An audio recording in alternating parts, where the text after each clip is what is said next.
It ain't Jenny, but we do wish that they are all right. You know what I'm saying. Welcome back, friends, to Role-Playing Unlimited, continuing our 20th week in the Coalescence Act 5, an intergalactic zombie apocalypse hosted by Tragically HP. Good to see y'all, friends. Hope you're having a great start to your week so far. It's definitely a good start to my week here. I got to see a dear friend who I think we both realized it wasn't until we were in each other's presence today that I haven't seen the dude in almost 4 years. And I mean, we live just on opposite sides of the town, opposite sides of the city from each other. But that is unfortunately sometimes how it goes. Just time gets away from you the older you get. So see your friends, see your family, let them know you care. Let's go see our friends here tonight over in the gaming lounge. What is this? Oh, that's right, we have an extra tonight because we've got the link going on with the Kryn Coalescence. What's about to happen is going to be hard to watch. Hey everybody, welcome, welcome, happy Monday to ya. What's up? How's it going? Certainly not me, I'm still trying to, I wouldn't say I'm trying to wake up, I'm trying not to fall asleep. I've been up since, freaking before the sun.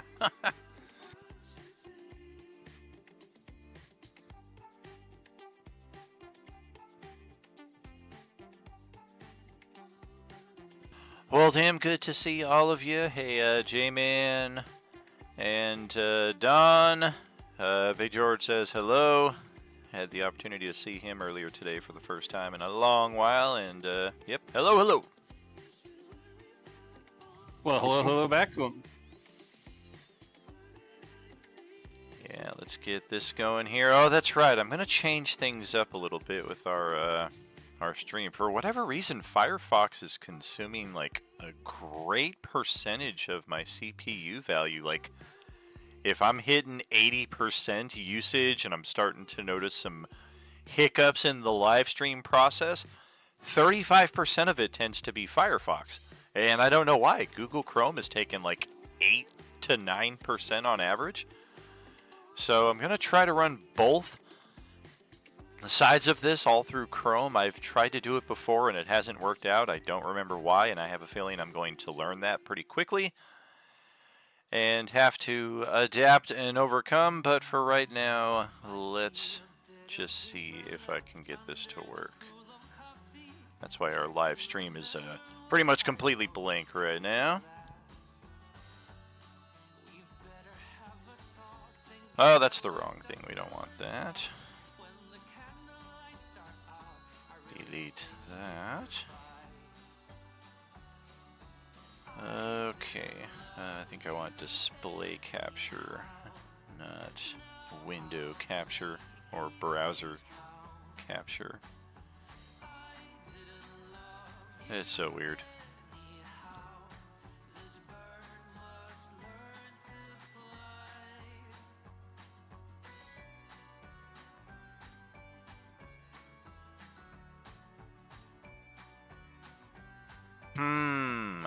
Yeah, that ain't working out. How about there we go. Now we got something going. Had that infinite loop going on there for a second. But yeah, I think this is looking okay. Yeah, it was like Inception, exactly. I do this so infrequently now that I'm not as up to speed on how to get it done quickly, so bear with me a few moments more if you would, please. Fit that bad boy. Move that to the back. Oh, that's right, we've got window capture. Oh, yeah, I'm thinking I might want to change this to the previous ones were window captures. I don't know. seems pretty responsive. Might just be one of those potato things. Okay, display capture number 1, done. Display capture number 2, the final. We'll get that. A little bit of the same. For any of you looking into doing some live streaming for yourself, here's just an example of how we do's. Okay, transform, fit that to screen. There we go. This one's just going to be the chat log. A little more precise on this one. Oh, get back here. Trim that all down. Maybe like so. No, I think we can use a little more here.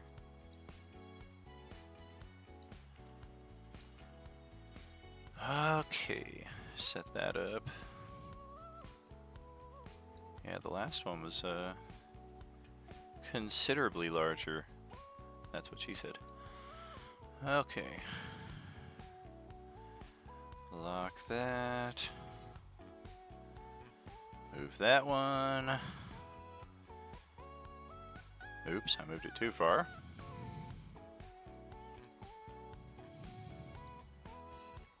Oh, for goodness sake. Where's the overlay? Okay. There we go. Okay. Beautiful. I think we got something functional now on the live stream until it breaks anyway. So, welcome back everybody. Hope you're having a good week. Yep, pretty good start. Excellent. We're gonna change. We're here, ready to go. Change up our streaming title. We are officially moved on from the Kryn Coalescence into the Chicago Stadium Nexus. We saw our first, technically our second Nexus event yesterday morning during the Swan Crew adventure. Tonight we're gonna see another one with Monday Crew. So let's get a look at what we have in store. First we have a interesting bit of a cliffhanger. Wait a second, what's happening here? Okay, I see.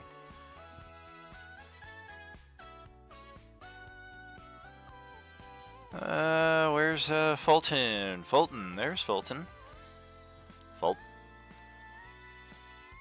Yeah, we finally made it back home. Everything's going nice and well. We've got our Kryn characters successfully reunited, brought back to a safe place.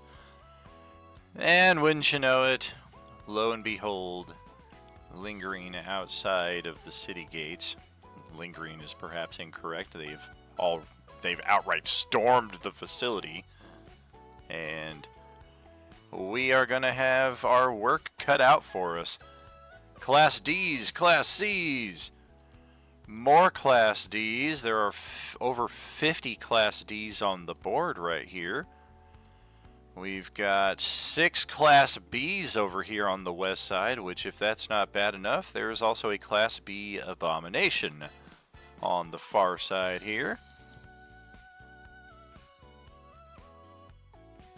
So that in mind, our sentries have alerted the community to the incoming make your peace with God and kiss your ass goodbye, because this is likely the last few minutes of your lives, friends.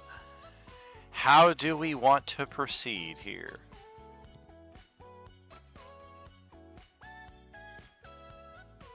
We could always break the universe again by trying to teleport. I was gonna say, who has a gate spell? I don't If a have those. teleporter did that, Gate probably would just completely reshut thing down. What I do have is a couple of wishes, and HP and I talked about this over the time in between games, and we are going to burn a wish and cast Forbiddance. So much for And plausible this- deniability. I was going to be like, I had no idea what he was going to do. And this will effectively cover the Don't entire tell us map. he's lying about talking to you about it. Like, we don't have proof.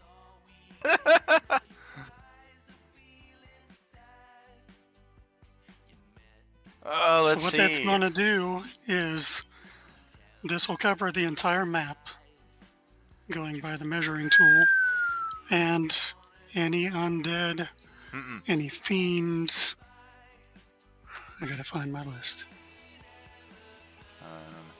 I think we covered this already, though. The latrine tucked away in this little house over here is not covered in the 40,000 square feet. This is actually an extra 1,000 square foot area. So anybody who's over there on a restroom break when this all goes down is literally shit out of luck. Well, with my alignment, I don't think I would care. I jest, of course. This 40,000 square feet is more than enough to cover the Fulton community here, as well as the exterior walls where our undead have gathered. Up to a height of 30 feet above the floor, we don't have a single two-story building in this entire community. The walls go up to 25 feet high, so thankfully the people up there and the walls themselves are also covered, but that's the highest point we have in the community.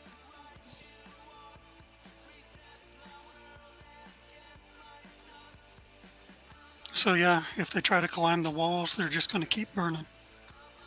That is very important distinctions there in the center area. No gates, no planar travel, no astral, ethereal, Feywild, Shadowfell, or plane shift access. It damages the types of creatures. I would also choose objects in this case to go to an old King of Queens throwback. Fun-size Kit Kats. Also forbidden. Okay. You can throw those in if there's any here. When a chosen creature starts, enters, or starts there, go ahead, roll that damage right now, because we're starting our turns in this before any of these things are really going to be aware of what's going on.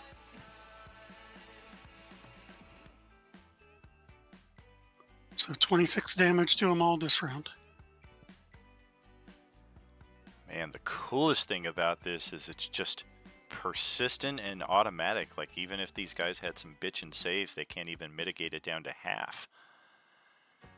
This is going to wipe the Class Ds out in a matter of seconds. So let's check in with... oh god, I'm scared. We're going to check in with a Sararak and see how he responds to this. Oh god. Please don't. You son of... Yeah, at least it wasn't a 1. In the lower 25 percentile, it's close enough.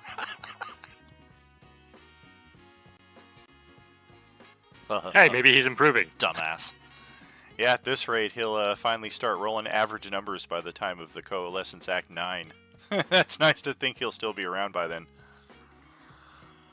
Okay, so we are going to observe this and see just how potent this is, and roll another round of damage there. We're going to have the Class Bs on the west side start pounding away at this gate and the walls to try to get themselves in.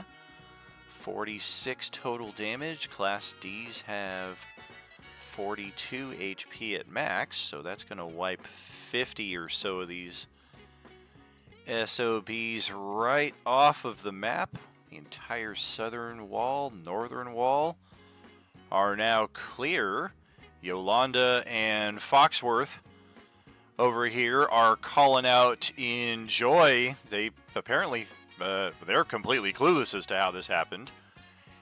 Likewise, Rob and Akando here at the northern gate are hooting and hollering as they've basically just fired a couple shots down into the dozen or so that were gathered there, and all of a sudden they just are wiped away in a wash of pure radiance. Class C's can hold on a little longer. Class B's can hold on considerably. It's really that abomination that's a bitch, because that thing might just walk through the entire freaking community taking this damage like, haha, what is it? If he does, I've got a plan for that. Let's see here. And also feel free, any input that anybody else has. This is a opportune time while I'm kind of reacting. I really think we have to give him a hand for this spell. I couldn't see any way off this map without using a wish. Oh, shit, I opened up Firefox again. Everything just went to shit. So used to clicking that button. What if I... Can I... Nope. Nope. Damn it! Alright. Yeah, this is partly why I don't use the double Chrome thing. It's just one extra step, and I've tried to mitigate those steps as best as possible over the last near half-decade doing this. Okay, Class B Abomination is going to try a little something here against the gate.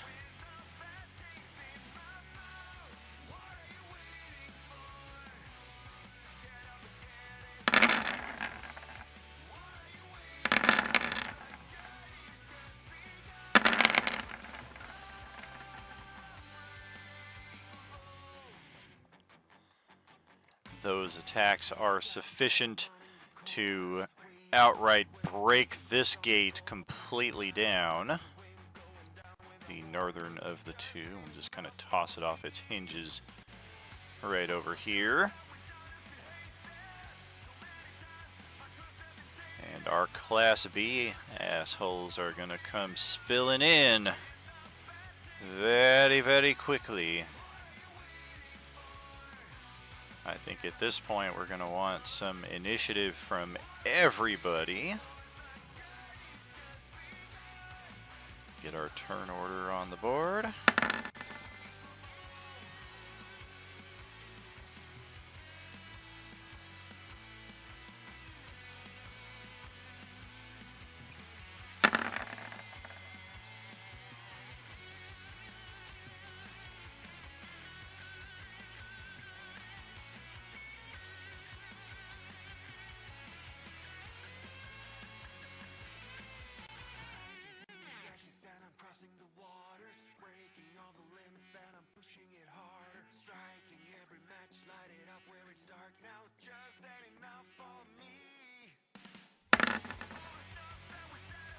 Ho ho ho ho.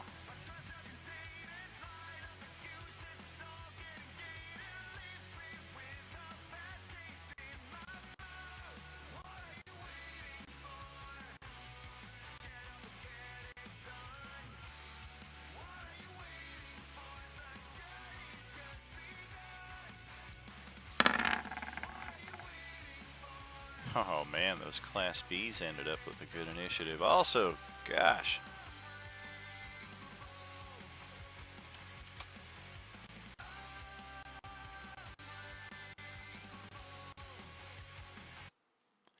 Alright, for whatever reason the music is also starting to get a little fuzzy, and I'm having no CPU issues at all here, so we're just going to turn the music off for a bit and hope that gives us a little breathing room without any issues. Music is nice, but it's not a need to have. Okay, initiatives, what do we got? 23 different... Oh, because we have the Tuesday crew in here. Whirly Drone, Sapphire Dragon, Veil, Silkus, Skullcrusher. Your time will come tomorrow. Is Sir Reginald considered a non-combatant at this point, or are they, you know? Oh, our Kryn characters are totally good to engage in this as they normally would see fit. You gonna die. Yeah, they probably will because We're on the point fact that for I some reason. don't have any. I have no spells and I have no magic weapon, so Oh, he's man. probably not going to be doing too well in this. Holy crap, the abomination goes first? Oh,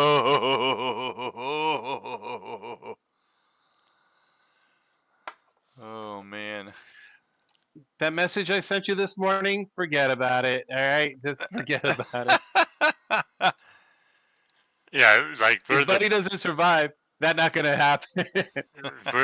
we're the first group that those bees are gonna come to. All the powerful guys are on the other side of these guys. Yeah, exactly. You guys are all on point here for some reason, and all of our big heavy hitters are... Where the hell are they? Are they even on this map?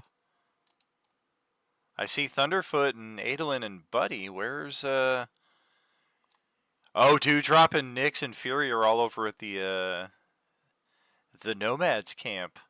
Yikes. Alrighty. Well, see, I did give you guys an opening to kind of do some things while Adolin was casting that and the zombies were taking their response. So let's take 2 rounds worth of movement with all of our characters before any of this actually goes down to position yourselves perhaps a little more strategically. And we don't have to Were do we that. aware? We don't have to do that in any kind of order. You guys are good to just go ahead and position. And were we aware that that abomination was over there? Yes, the sentries over on that gate are calling out at every point. The sentries are calling out what is visible from their lines of sight, and it definitely sounds like that front gate on the west side is perhaps the most insanely directed right now. How tall are these buildings in here? And how tall is the abomination?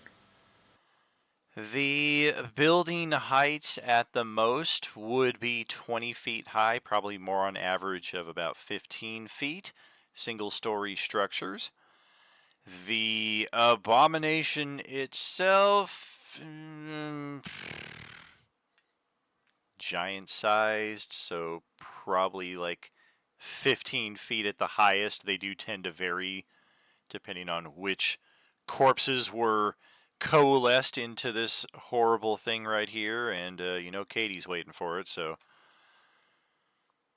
depending Oh on my gosh, which... I'm always so blessed in this group. Oh my god. Yeah, depending on which corpses specifically comprise the abomination, of course, can affect its height upwards or downwards by a couple of feet, but on average you can assume about 15 feet high. Okay. I am just going to climb on top of one of these buildings so I can like shoot down. Yeah, Prior to all of, oh, go ahead. I was gonna say, is there an easy way to climb these buildings, or you gotta be like monkey-ish to do it? You do need some measure of athletic or acrobatic ability. Barring that, there are some access points next to some of the buildings, like say right over here. You could easily hoist yourself up maybe half the distance and then kind of do a pull-up and get yourself all the way. Likewise, the walls do have ladders positioned at them, so if anybody wants to get themselves over to one of those points, the ladders are placed pretty equidistant on all points here. Before all this came down, was Reginald be able to get his hands on a magic weapon, a +1 something, or just anything like that to be able to harm these things well? Or... I don't know where you would go to find it.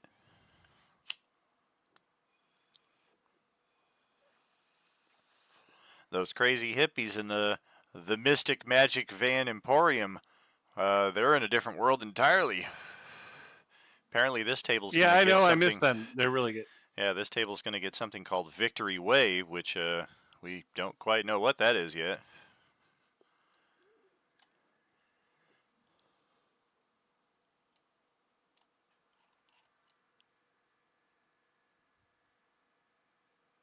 Okay, so Reginald is gonna feel a little inadequate here, but he's going to do his best. I was in the pool. I was in the pool.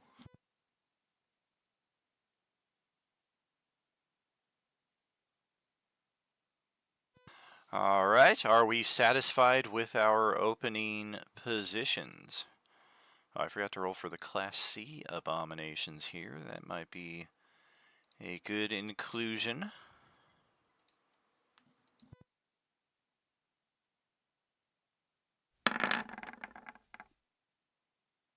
Are we taking turns for that, or are we able to free move for positioning? At this point, you're able to move 2 rounds worth of movement freely before we actually get into the initiative.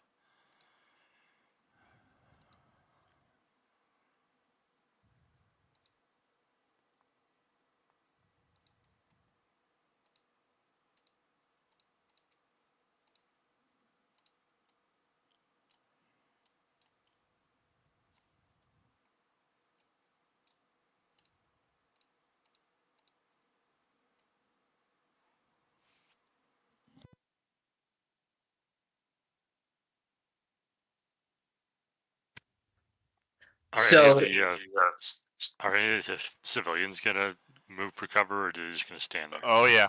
That's exactly what I'm doing right now. Some of us are going into buildings and locking doors behind us. What's the deal with magic weapons? None of these can be hit except with magic weapons? Not necessarily. The oranges have not proved resistant or anything in that nature to any kind of damage that we've dealt, even if it's mundane. But the big thing is, as far as magic items go, we did have that curse of the Yuuzhan Vong treachery, where any magic items that were purchased through any of the traders' merchants have since been disjoined.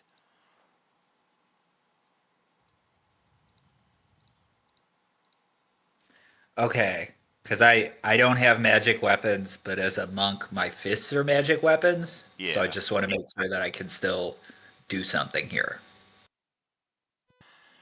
Sounds like I can. Yeah, it depends on the variety of the orange as well, but I'm pretty sure in all their cases you're going to be able to damage them. Just depends on what their overall health pool is looking like. Yeah, that was just Right, done. we ran. No, we ran into that ghoul over on that other side. That was resistant to non-magical weapons. Yep, and that's not over here, is it? I don't know if it's over there or not. He can't see that. All right, well, let's start off with the abomination with our 50 feet of movement here.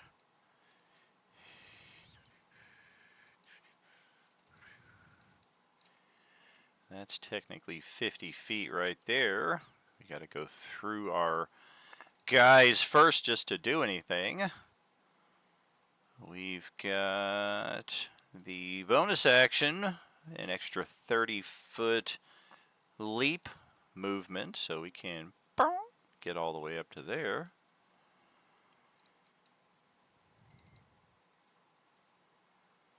And,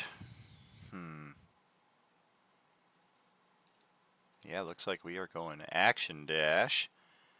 And we're going to place ourselves right there. And that will be our turn. We will send it over to Dewdrop, who is somewhere. Oh, there she is. Oh, and this is She's over chilling with all the besties that gave her rocks the other week.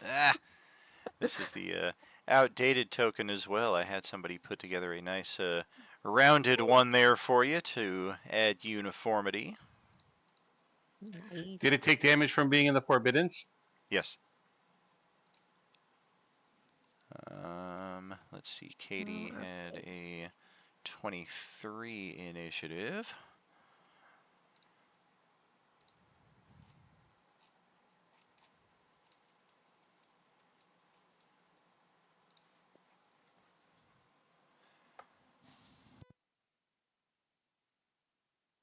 And I'm already 30 feet up. It's a much better roll this round. A little bit. Oh, I'm so glad I'm not taking damage from that, bro. But I will just kind of take a few shots with my slingshotty thing, just like pelting them with the rocks. Let's see what hits. So we'll go with we're aiming at the 5 over there with this one. All right. It is on the other side of the wall from you, so you do need to kind of elevate a little higher and or get closer to get line of sight on it, but that with that being the case, you are definitely going to hit. Okay. Well, okay. Walls are 25 feet high, so you just need to go a little higher there as Oh well. yeah, I was at like I'm like basically hovering at like the edge of this kind of safety bubble Nice. in the deal that we have. So that's that. We're going to take the damage off these C's now for the forbiddens while you're doing the rest of your turn. This is not the character I thought I had, so that's fine. But I think that's all I can actually do with Dewdrop. I will kind of go back to oh my god, like the walls themselves are did you say 15 or 25? 25, right? Correct. Okay, so then I'll just like drop down to 20 feet to like get out of their line of sight, but that'll be I think the extent. Oh wait, hold on. Whoa. If you need anybody to... Oh no, never mind. I thought that was an extra. Words are hard today. Yeah, okay, that's fuck it. I'm gonna shoot. Okay, that's my turn. All right. Let's see. Over to Orange Class B12. And my favorite vitamin, I might add. You skipped me. What the fuck is going on here? Yep. Alright, that's what happened. I changed Katie's token. That changed the turn order. Go right ahead. All right, big boy is going to get surrounded in a wall of force.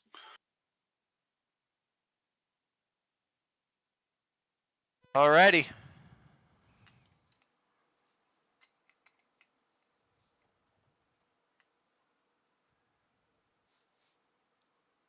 Mark off some charges on the staff.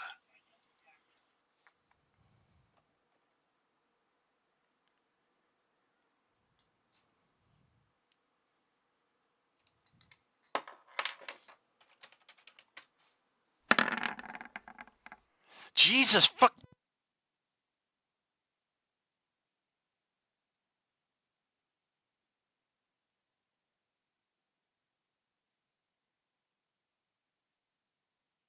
There, that works because I'm 50 feet up. Did somebody say a Sararak was getting better?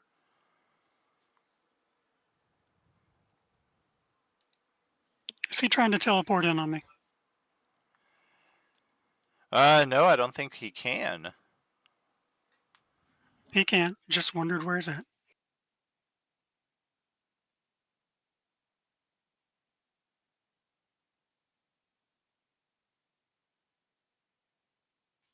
I guess for a bonus action, I will get down within, well, I'm too far away. Never mind. I will just lower myself to 30 feet.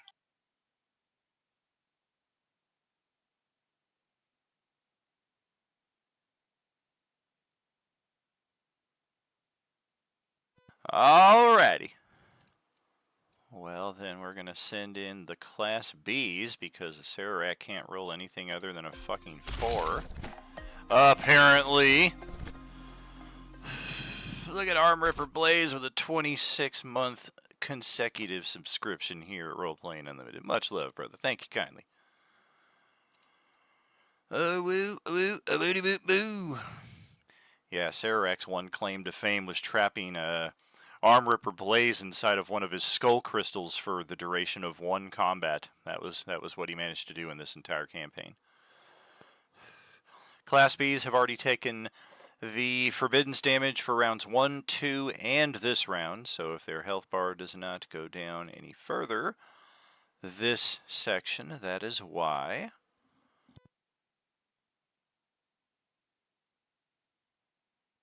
Okay, and we're going to split the difference here. We're going to have a Class B bonus action 30-foot straight leap and get right up here next to Tina. This is probably the end for her. She is panic shooting this thing at point blank range, but that may not matter. Thunderfoot got in the way, so we're actually going to have to jump up here and challenge him first before we can get ourselves over there at Lester.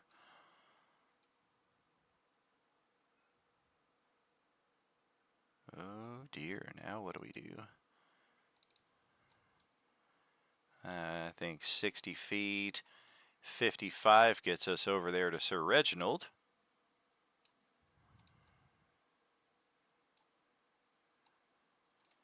This Sir Reginald gives will us... take an attack of opportunity because of Polearm Master. Okay. B12 is going up here to the door, apparently interested on something on the other side. A 12. Nope.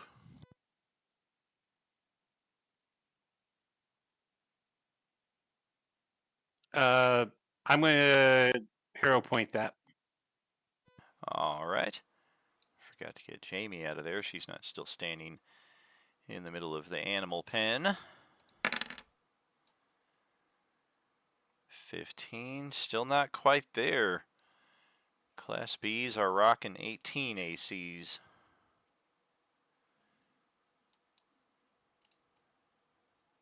Oh, you should be rolling 2 dice. Oh, that's right. It's a force point. That is correct. 65 feet. Bonus action, little jump there midway. That'll change that. Take 11. Okay. I don't see anyone else. So I think we'll get to about here. And then it's going to be one of the three of you.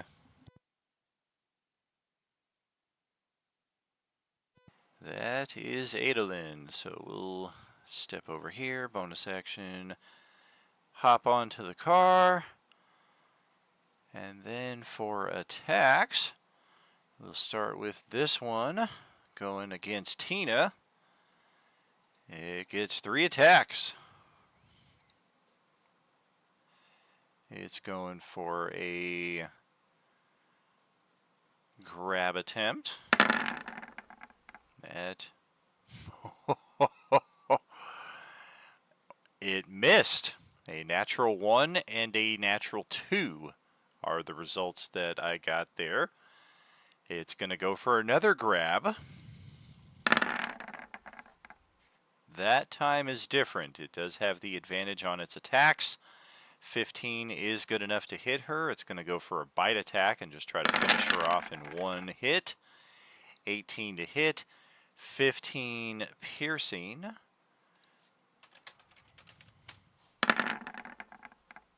Oh. Okay then.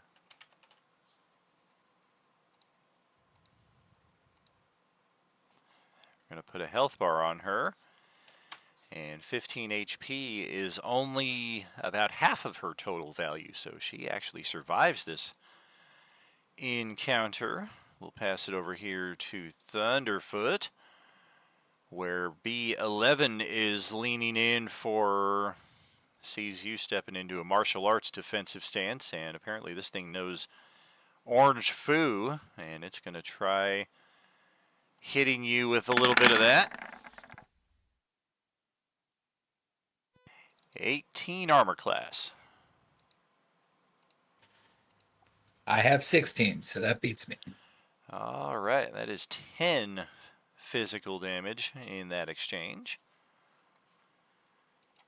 It's then going to go for a grab on Thunderfoot. 23 will successfully get a grapple going.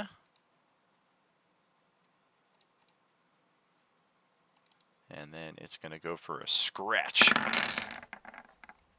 28 to hit, another 9 physical in that exchange. We go to B12, trying to break into the rec room. Apparently something's got its interest, so we're going to do a triple pummel.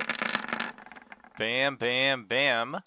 We are not attacking a living target, so we do not get the bloodlust bonus, i.e. that natural 20 does not count. 12 damage, 9 damage, 15 damage. Now let's check the sturdiness of this door. Wow, we're rolling high tonight. Door stands strong, at least for one exchange of attacks. It's got a few mighty dents, and one of the hinges is just barely hanging on after all of that, however. Then we come over here, and since Sir Reginald was kind enough to attack me on my own turn, I can use a reaction to allow me to retort, and it's going to attempt its own weapon strike on Sir Reginald. Well, here's the thing though. When I attacked it, it was 10 feet away because I have reach with my pole arm. So would it get the retort, or does it have to move up and then get a retort? The latter would be the case. So we'll just remove that entirely, and this attack will be its first of 3. Weapon strike, 23 to hit, 22 damage.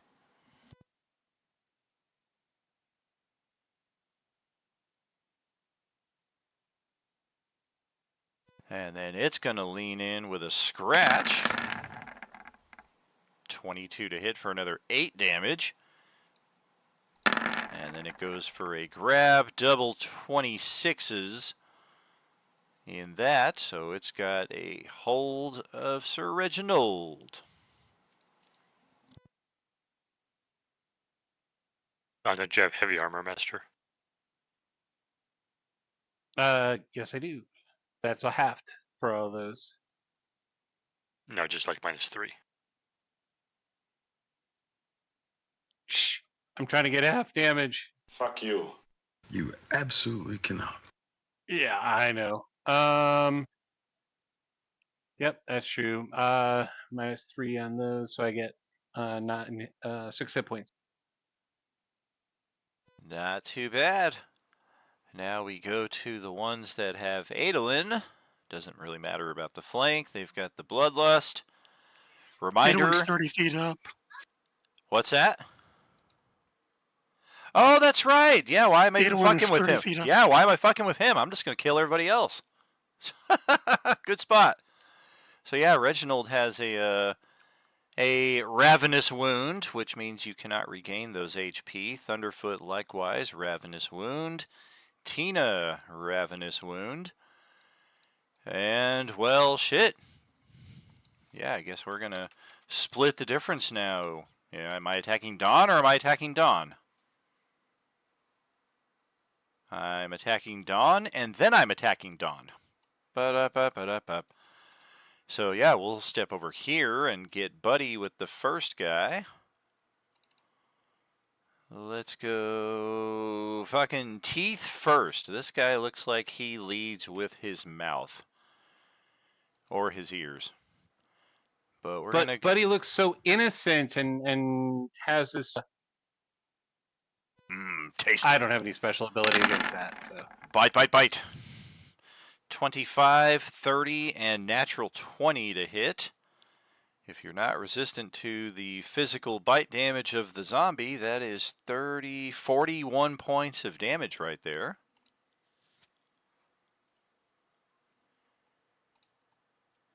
And then we've got another one of these attacking Sir Reginald. It's going to go unarmed, scratch, weapon strike.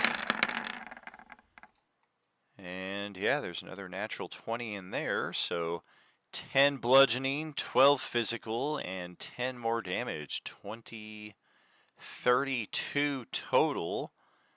If you reduce that by 6, it would be 24 or 26 damage, I believe. Still enough to KO. Well, it'd be -9 because I take 3 off of each attack. Oh, it's 3 off each attack. I thought it was 2. Okay, so yeah, 9 off Nope, of that. 3 off each attack. So yeah, you might just still be alive. 12, 22, 32 is the total damage. So 9 off of that is 23.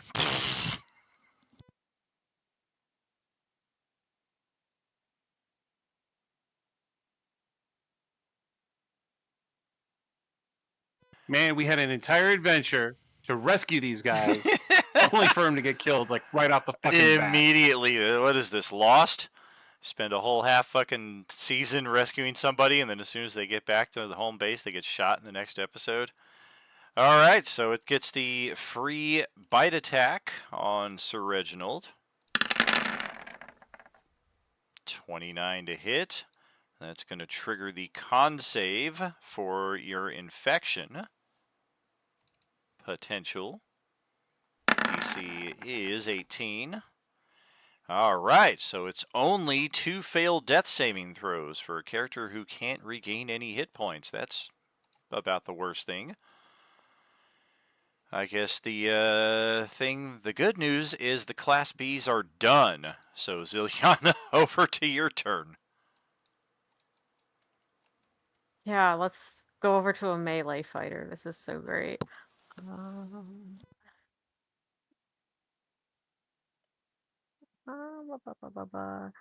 I think I'm going to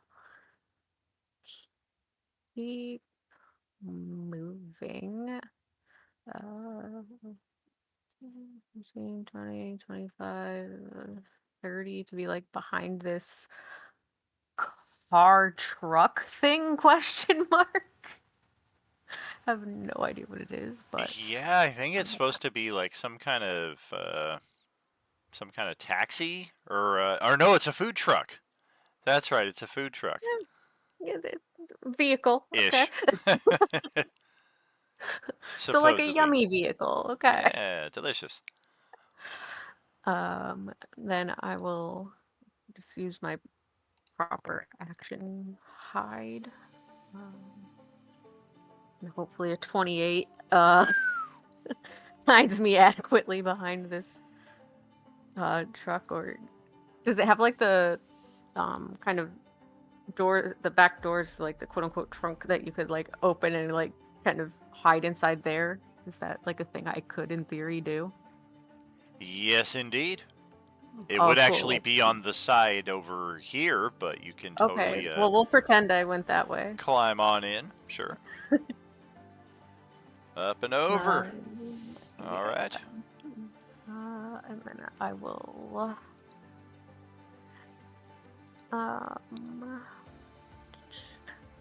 can I make that hide stealth thing my bonus action and then use my action to like ready an attack? In case Kadar tries to also hide inside of the food truck. Got it. Yeah, definitely. No, only for Kadar. Let's be real, Ziliana would totally do that. And fake an apology. Like, it's my whole vibe with her. But I will ready that attack. I will put my little doodads on my token, and then Grix can, I don't know, try to survive.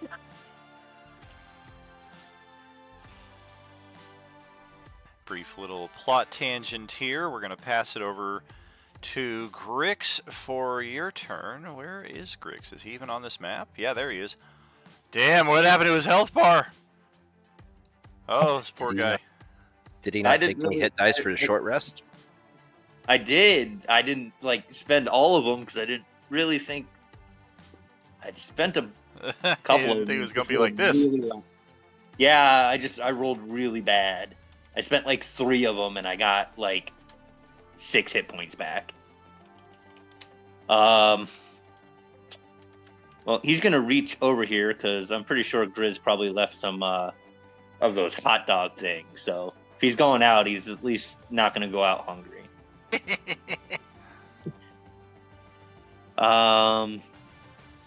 Don't even think I can reach anybody. But Don't you have a nifty bow now, though?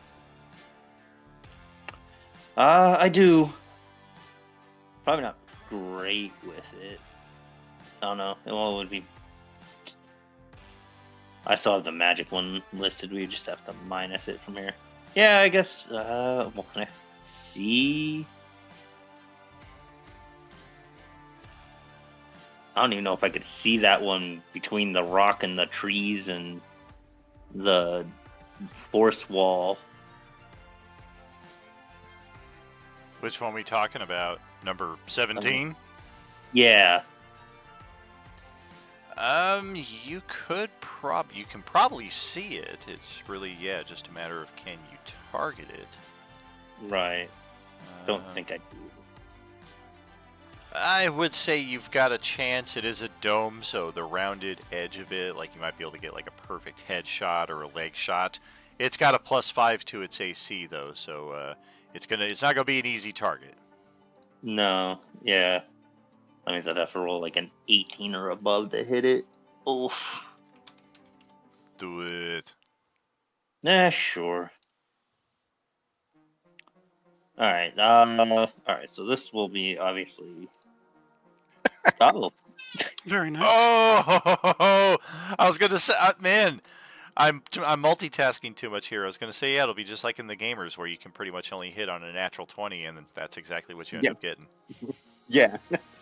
Well, so that'll be 9 and 5 because my thing was set up for the light magic crossbow. Oh, gotcha. Believe magic. So yeah, 9 damage and then 8 on the other side because it is shorting you with the max crit. Yeah, I don't know why I rolled that. I'm gonna check that. 17 damage. We'll take it. Okay.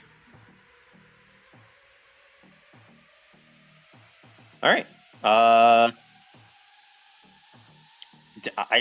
not sure. I think he surprised himself. I don't think he'd be able to do anything else. Like, I don't even know what I just did.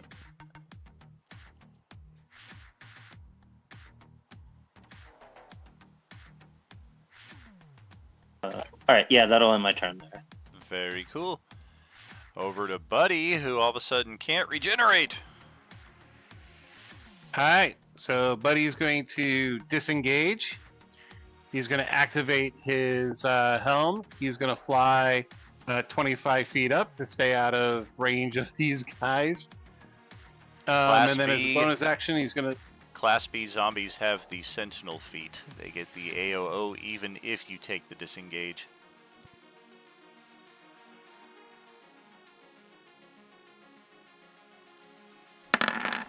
And it's going to grab you with a 22. Jesus fucking Christ.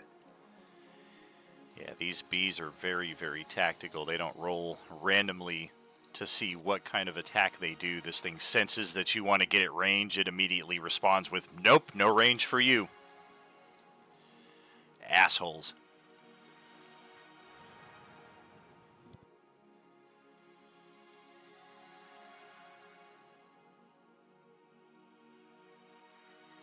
Oh, bringing in the big guns. Not really, but alright. Yeah, I'm fucked. I'm done. Alright. Let's check back in with Kadar, because, yeah, it's not looking good over there.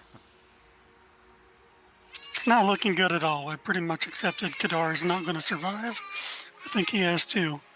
So, the 3 of them over in this area, over underneath Eidolon, we're going to try to cast slow on those. Oh, nice. Of your choice. Okay, BBB, wisdom saves. They do not get advantage. 1, 2, 3. That is fail, fail, fail. How about that? I will take it, and then I'm going to run 30 feet away. They just lost their reactions.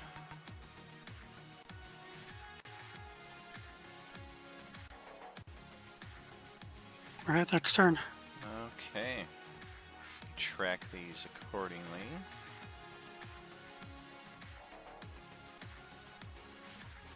Right, on your turn you can do this or this. You can only make one attack.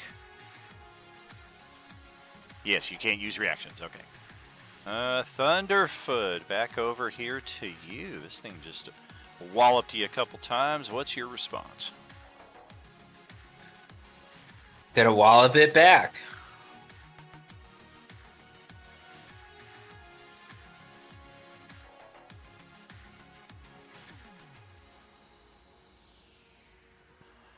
Not with that first attack. Second one gets through. Actually, no, the first one does get through. The rule for the oranges is when they have you grappled, they get advantage on their attacks against you, but likewise you get advantage on your attacks against them. This thing really doesn't even need to grapple you to get the advantage. Apparently it just doesn't want you to leave, but that does mean you get 2 for 2 there. Nice. In that case, I'm going to use Flurry of Blows. Very cool.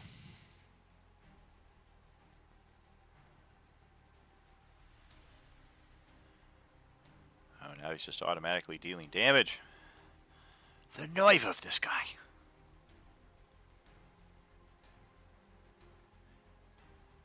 I think you clicked the wrong side of the attack block there. Oh. Whoops.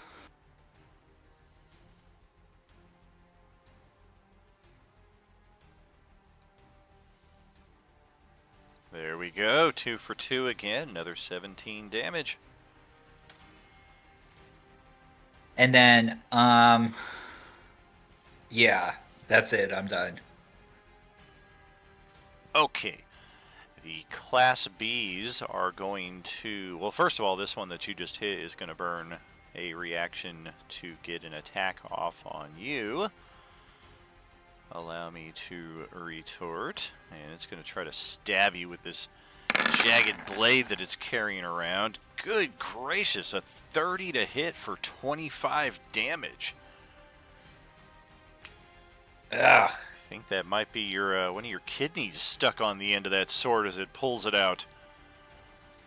And then all of the Class Bs are going to take a round of legendary interruptions, starting with these over here. Get that tracked off first. This might be the only way they get a full allotment of attacks now since they're slowed. Adolin is still out of reach there, so... Ah, fuck, this is bad news for Sir Reginald.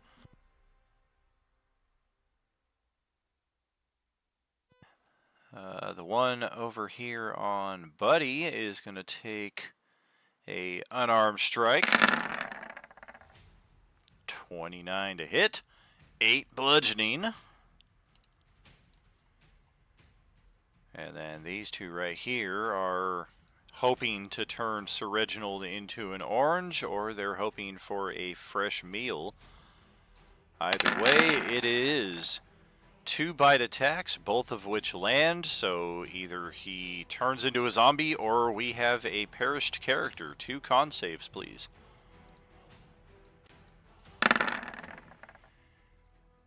Oh, DC is 18. Do we keep that? Ugh. Yep. All right. He is going orange. Yeah, I'm not blowing something that I'm not going to be able to do shit with. He is going full orange here, and we are going to relinquish the grapple. Ravenous Wound doesn't matter anymore. And we'll get that in play right there. That didn't take long. Yikes, one character deceased just like that. And turned. This one here spends a legendary. Gonna try to pound that door down. that is going to get the job done. Door is broken, and we're going to head on in. Next time we get a move action, our guy here is going to try a scratch on Tina. Natural 20. That is 17 of her remaining 20 hit points, so now she's in a really bad way. And last but not least, this one here will take a legendary interruption on Thunderfoot with a unarmed strike.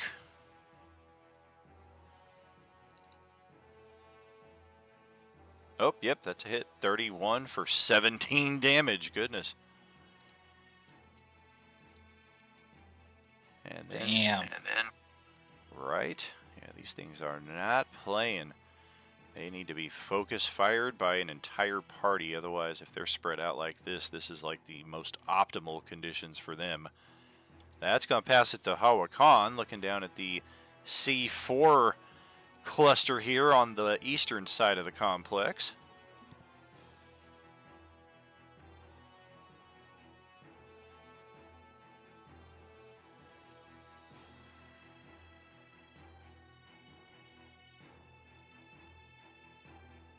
I'm going to throw down one of my fireball beads to blow up all those guys.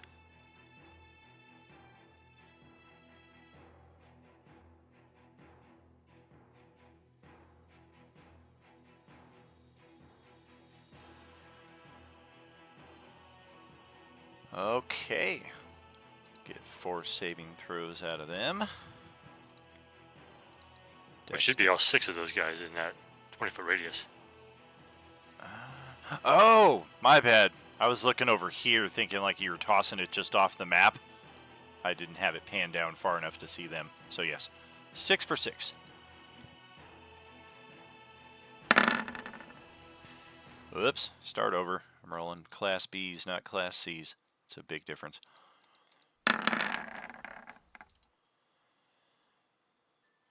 Okay, natural 20, and then fail, fail, fail, yes, and fail. So it looks like 2 of them make it, 4 of them do not.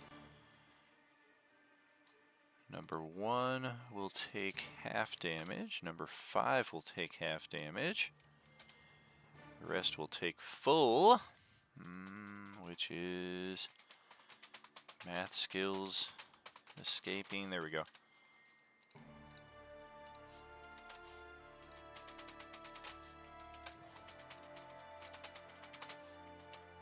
Oops. All right, we got it.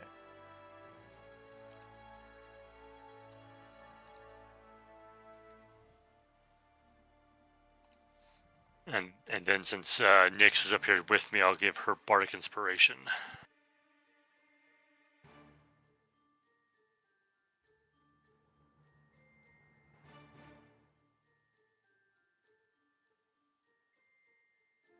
Do I still have that mental link thing going on? You do.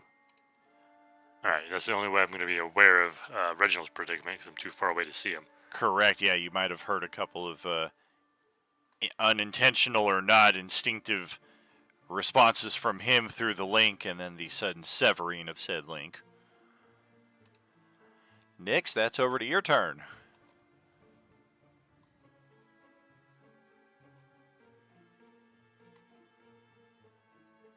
Okay, I'm gonna shoot orange class C2 twice with my bow. Very good.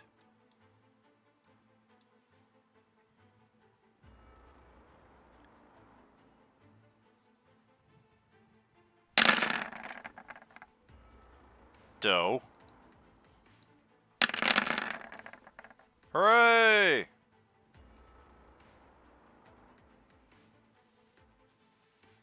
And I'll end my turn there.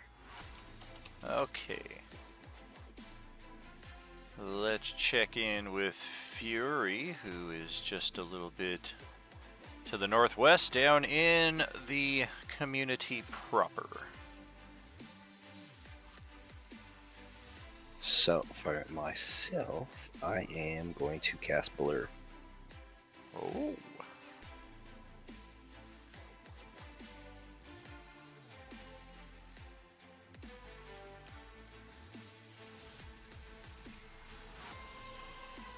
What is that, a 1 minute?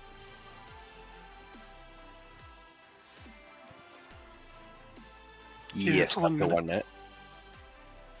Very cool. Oh, concentration also. I forgot that. Okay. That's your action. And then with the bonus action, I'll have my cannon attack. Is B18 up on top of the car or hidden on the other side of it? B18 is on top of the vehicle. And just within your line of sight. And currently easier to hit because of the slow spell.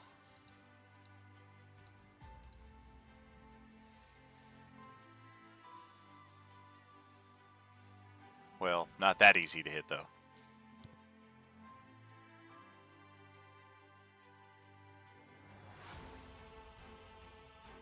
Who's shooting that thing? A Sararak? Think so.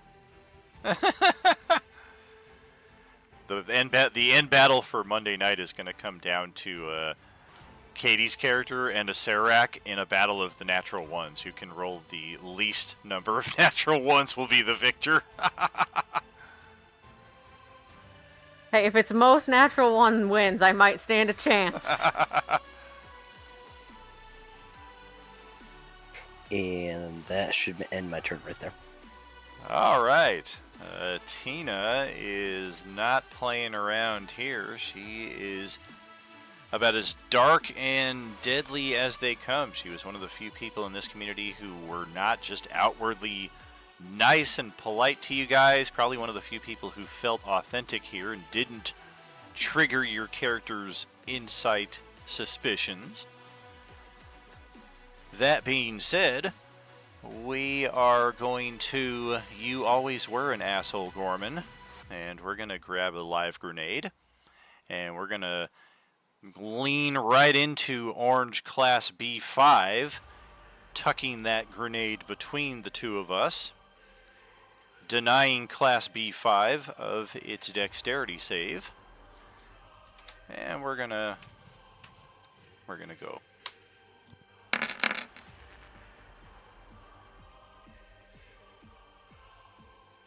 That's going to explode her. That is going to pretty severely damage B5. It's also going to fling B5 off the top of this tower onto the pavement to the tune of an additional 7 damage after all that. Tina, if she's going out like a badass. That is all for that. That's going to send it to the top of another horrible round here, and I think after the way the first round went, we should take a early halftime 10-minute breather here, reassess what possible options we may have for what is to come. Fortunately, the abomination, the deadliest on the field, seems to have been quarantined, but those Class Bs are doing enough dirty work by themselves. Oh, that's right, the Class Cs did take their turn. I think they got mixed in after I had already taken something. So let's do them real quick. They're probably just going to be moving and trying to scale the wall here. Do they get that bonus action jump? No, they get the terrorizing advance, which is not a jump. So yes, we are going to need to athletic 2, 4, 6, 8, 12 of them. We're going to do 12 of these athletics checks. Did they already take the damage for this round? This round they have not, actually. So that is another important distinction, and that's a huge distinction in their case. Let's set that up.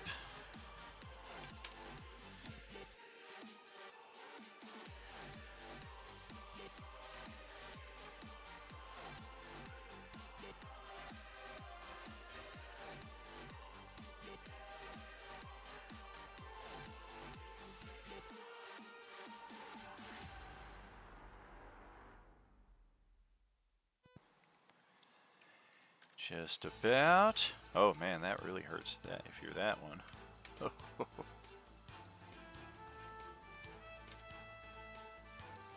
And one last one to get here. Okay, so now athletics checks, 1 down, 11 to go. 3, 4, 5, 6, 7, hey, 8, 9, 11, another nat 20, and 12. Okay. Number 1, over here. We are getting into position. 2, 3, 4, 5, 6. This one right here, likewise, is able to scale, as is class 4 right there, or C4 I should say. Next one is likewise able to get right up here next to Nyx. Skip 1 and then 2 of the final 4. Yep, you and you get up here. And likewise, I only took Tina's turn, but not the other survivors. We're going to do that on a general percentile exchange. Now we start rolling though. 36, does that include me? Yeah, I'm thinking negligible damage to the ones that really matter, i.e. the ones that have scaled the defenses. That forbidden spell, is that at the top of each of your turns, or is that at the top of each round? How does it say? It's the top of their turn, but if you want to do it top of the round, we can do it that way. I mean, top of their turn is basically the same thing if it takes it at the top of the round or at the top of their turn. Either way, it's do they get their action or not. It will, of course, affect how you interact with them, so we'll play it as written, but otherwise, I guess one final thing. Let's check in with Mr. I Can Never Roll Above a 5. And see how he likes what's going on here. Wow, look at you. Good job, Sararak, ass Ararak. Okay. Well, with that being the case, we'll see just what happens after our 10-minute break. See you then, friends. Are you with us?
Yeah, I'm kind of mad at myself that I didn't summon the pet as part of the prep phase. I could probably be in a much better situation.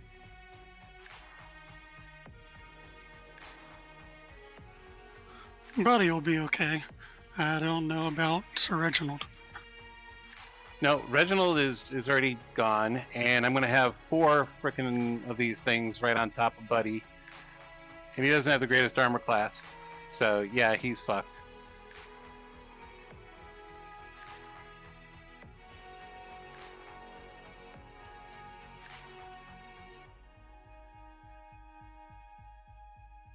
His only hope was like to escape, and that doesn't look like it's gonna be a thing.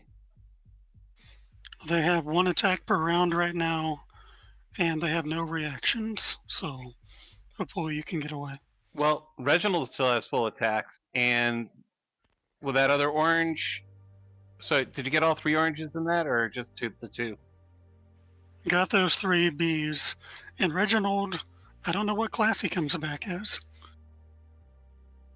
Right. Can't you just do the Well, fire teleport thing? Well, here's the thing. That's what I was. If I had my pet, it takes a bonus action for me to give my pet the ability to teleport me. So if I had my pet out, I could have, I would have been caught, and I would have been able to use my bonus action instead of summon him to teleport 15 feet away, and then I could use the rest of my move to get completely away. And that would have been a much better plan than letting myself get my ass kicked. I have to wait until I get an opportunity for a bonus action for the teleport. I'll get you through this round. Then you can teleport out.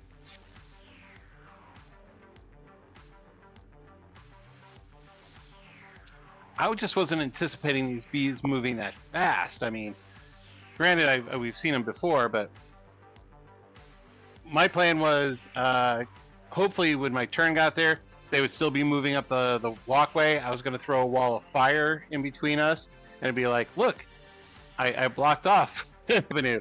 It's like, nope.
So, saw Final Destination yesterday.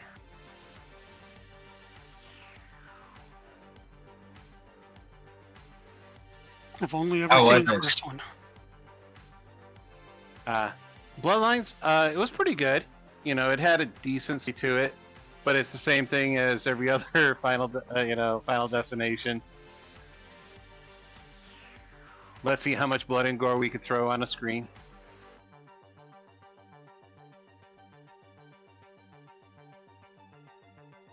I'd rather do this and just use my imagination.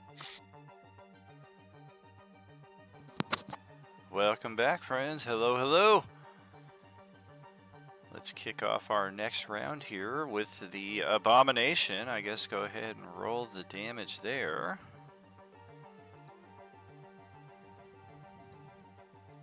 It says it's rolling. I'm not going to click it again. All right.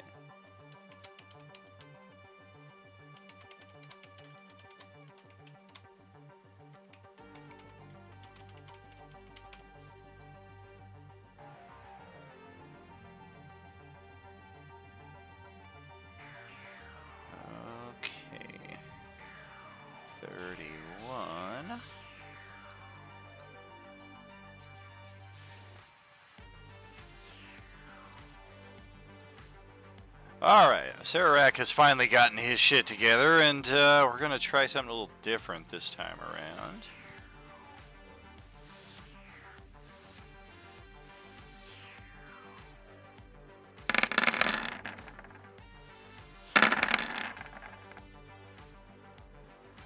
Yeah, we are going to start stomping and pounding our way into and hopefully eventually through the pavement below us, which is not currently ensconced by force impenetrability.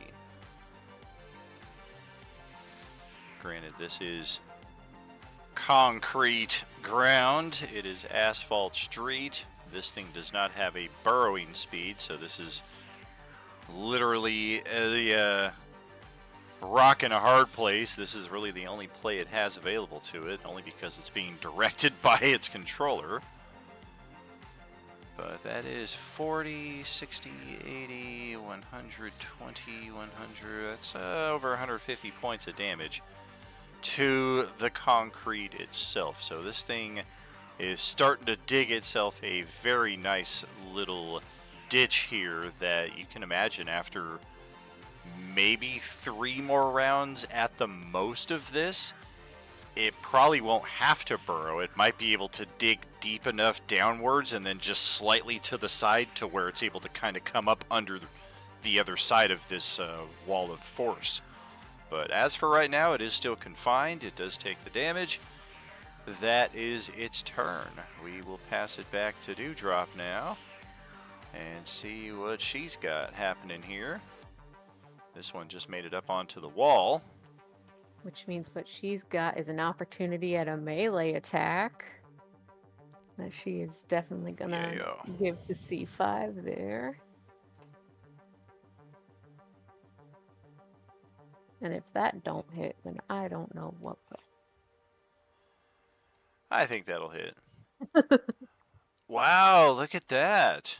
This thing has 27 hit points and you just dealt 27 to it. Happy accident. Happy intentional. Alright. And then... Eno gives you a little sigh and a breath of relief. She thought for sure this thing was about to beeline her and impale her on the edge, on the end of this brambly tree here to the north. But that is, I think, all I'm gonna do with Dewdrop. Okay, let's check in with Adolin. Floating above all of this carnage. Well, we're going to stop doing that. I'm going to go over. I got the wrong thing clicked. Go over, and I'm going to drop down to 5 feet up and basically stand on this guy's shoulders and reach a hand out to Buddy there. And for a bonus action, I'm going to share this.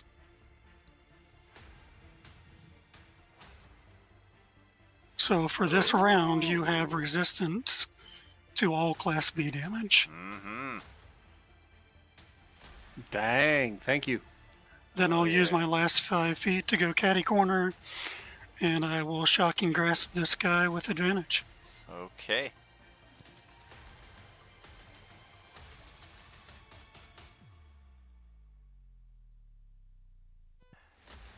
That's not with the orange damage, or do you not have the Orange County? This character doesn't have Orange County. Gotcha. Okay, 16 is... Alright, got it. That's everything. Move, turn, action, bonus action. Alright, so... what effect does slow have on my speed? Is it half? Yeah, half speed, Yeah. easier to hit, and Yikes. 1 attack. Well, that's painful. Alright, so first things first, let's take that 31 damage.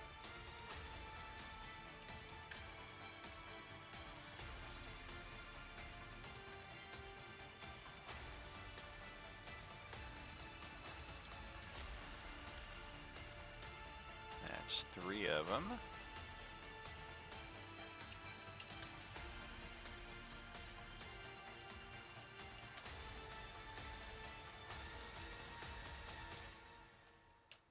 Okay, got them all. So starting with the furthest west, we are going to relinquish our grapple on Thunderfoot Lee. We will reset our reactions, our legendaries, and then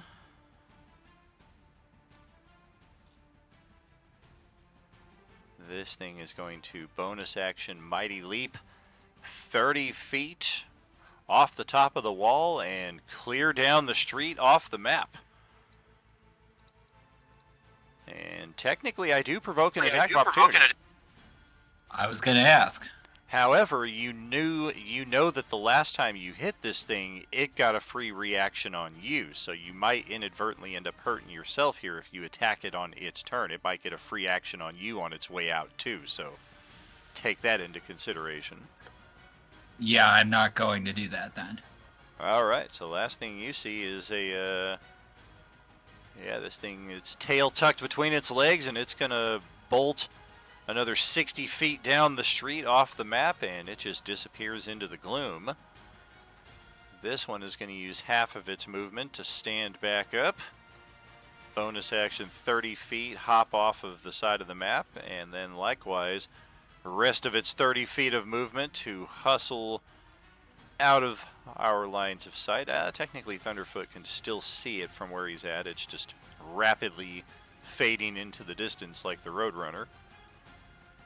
And likewise, this one right here, I finally busted open the door, and later, I'm gone. Move, action dash, bonus action hop, that thing outpaces all of them. The ones over here, we're already at half our hit points-ish in some cases, and we've not really taken a whole lot of offensive damage. So we're going to clear out of here. 30 feet is half of our speed.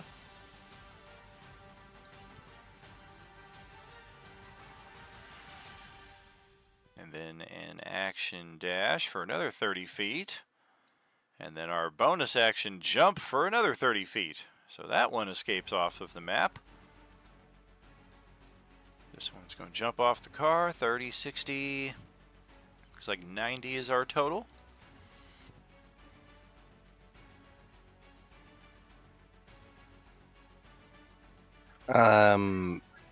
It was affected by slow, right? Exactly. Doesn't it only have an action or a bonus action? That would be correct. So yeah, technically we would be backed up 30 feet, not quite able to get off of the map. Didn't think there would be objections to them running away, but you never know what players are going to do. Let's hustle out of here as well. We are going to let Buddy go and rush out of here. Are we trying to attack this guy on his way out? He doesn't have any reactions, so we could potentially freely damage him, hopefully without any repercussions. Yeah, when Right. he goes to leave this square to my bottom left, I am going to make a sentinel attack on him. Okie dokie. And Buddy would get the first attack, though, because he's leaving his score first. Sure. Right. And I have Warcaster. Yep, me too. Sure, sure. So, since he's in kind of melee with me at this point, I would probably just use Create Bonfire.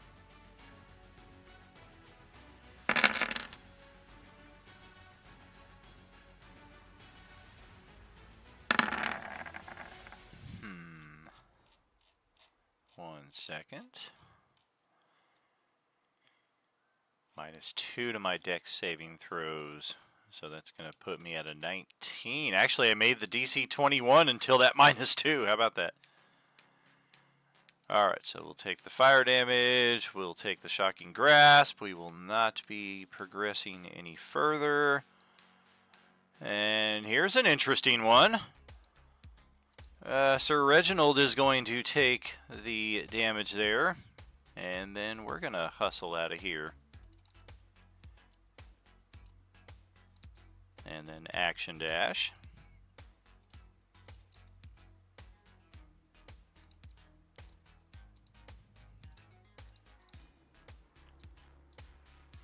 that is it for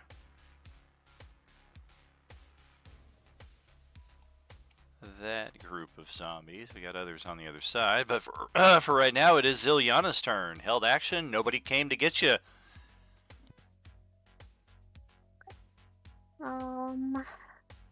Well, it seems that a lot of them have been kind of fucking off, which is cool with me, honestly.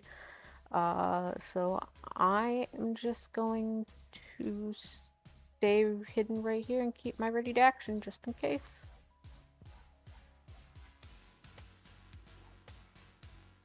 All right. Well, what's going on with Grix?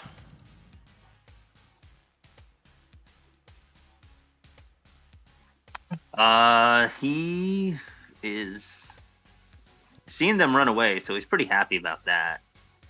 Can I? Oh,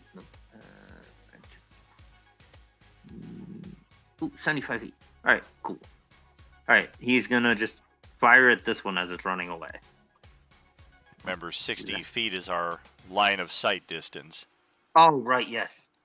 Gotta move up. Maybe try an arcing shot over the dome and hit this one here. Yeah, let's do that. Natural 20, that fucker again. Yeah, he's feeling a little overconfident. Oh. Yeah, just like bounces off the side. Maybe. Yeah, pinks off the dome. He starts blaming the weapon. He's like, "What do you? This stupid thing." Knew I shouldn't have bought this thing at clearance at Kmart that one time. All right, any movement to follow that up, or we pass it over to Buddy?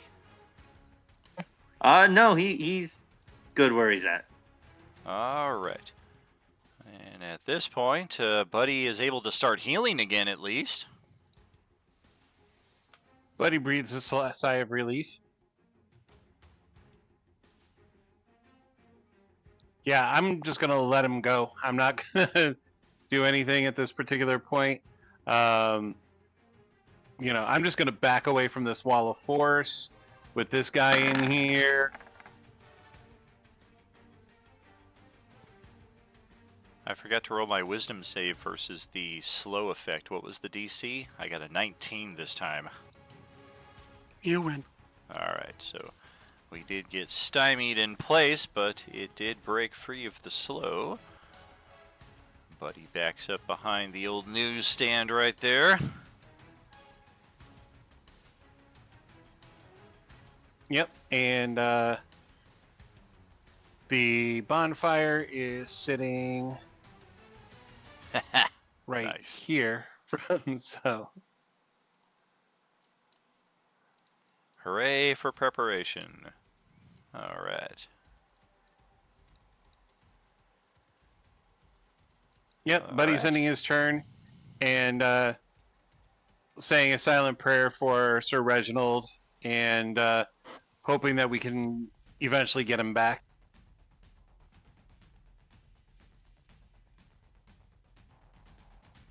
And how about for Kadar? Your turn. Well, Kadar doesn't know the other ones ran away.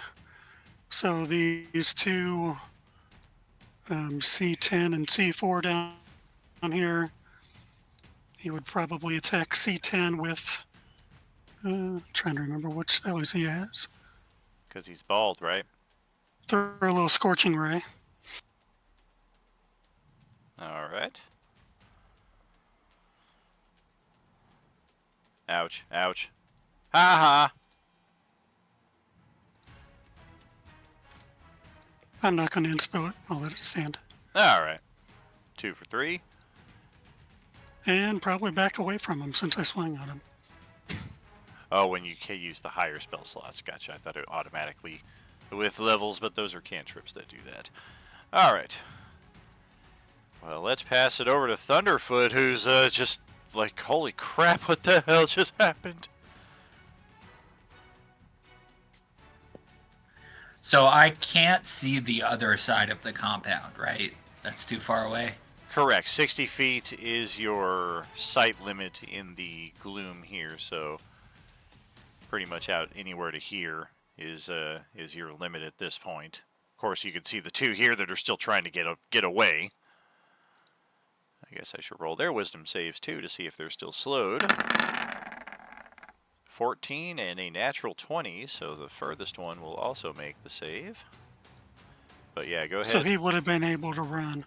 Well, it's at the end of their turn they roll the save, I believe. Oh, that's right. You're right. And he's the Sir Reginald still? He can. He does see the Reginald zombie running off.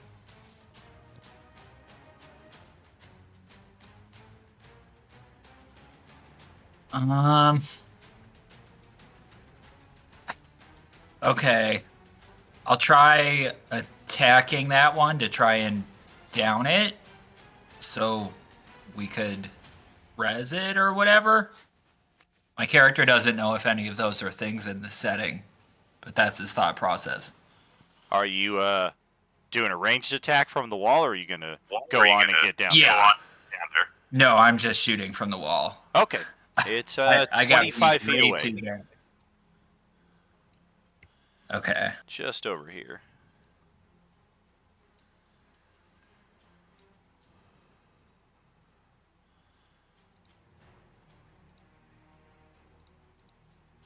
Those will both hit. It's the second attack that brings him to 0, but because it's not a crit or radiant damage, he does get a saving throw. Let's see here. He makes the saving throw. He still has 1 hit point, and he's still running away.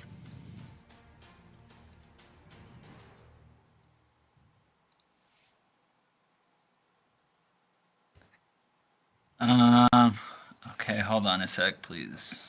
Okay.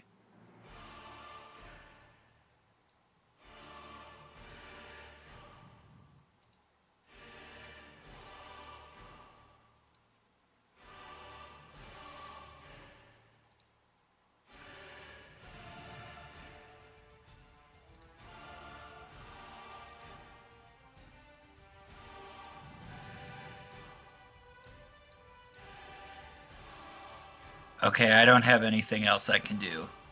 So that's me. Gotcha. It's about as close as it gets right there. Hawakan, way the heck over here to your turn.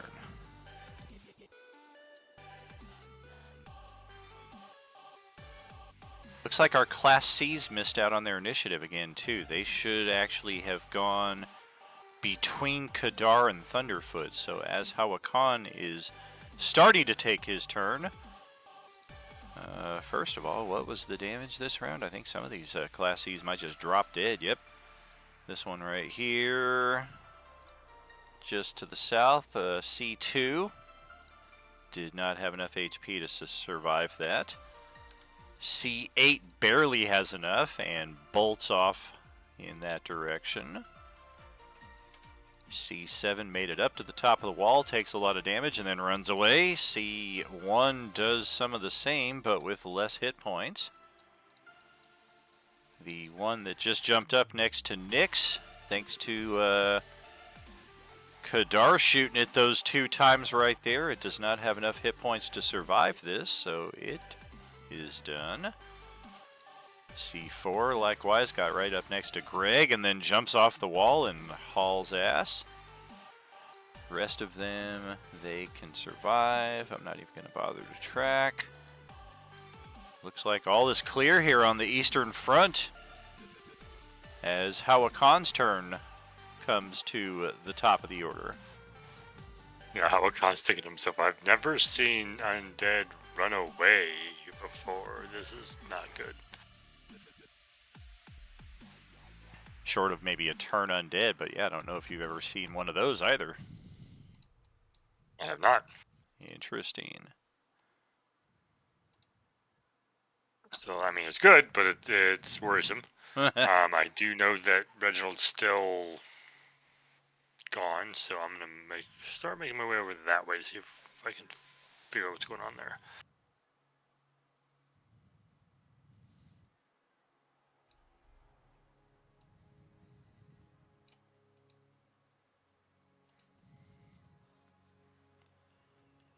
Nice.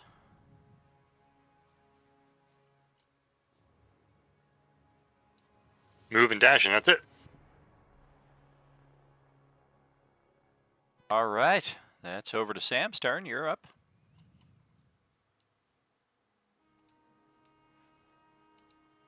Okay, I'm gonna also move down.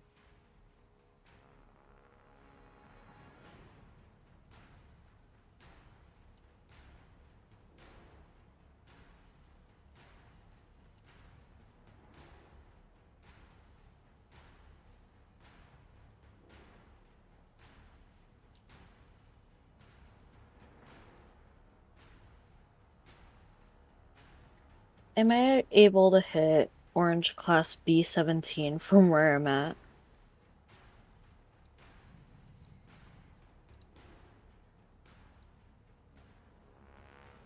You can see it. We've got a little cover from that car between the two of us, but otherwise, yeah, you do have a shot.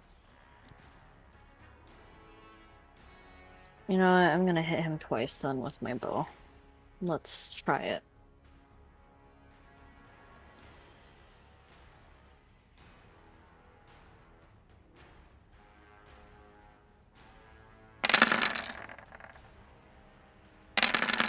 Very nice. 2 for 2. Awesome, I'll end my turn there. Ouch. All right. Pass it over to Fury for your next turn.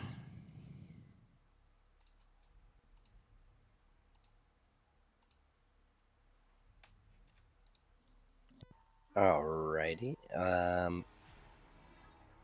I would like to move over just a little bit and then ready in action in case that abomination comes, gets out of that wall of force and starts attacking people. I'd like to ready the Eldritch Cannon shot.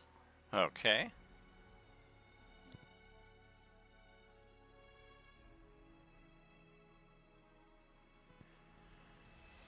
Our sentries on the walls are calling out and radioing in to their respective lookouts. All's clear northeast sector, all's clear southeast sector, all's clear at the western gate. We can see a few of them still trying to run out of here.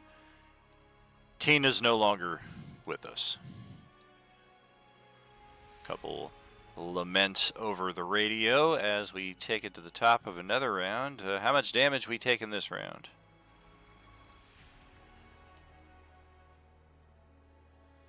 Okay.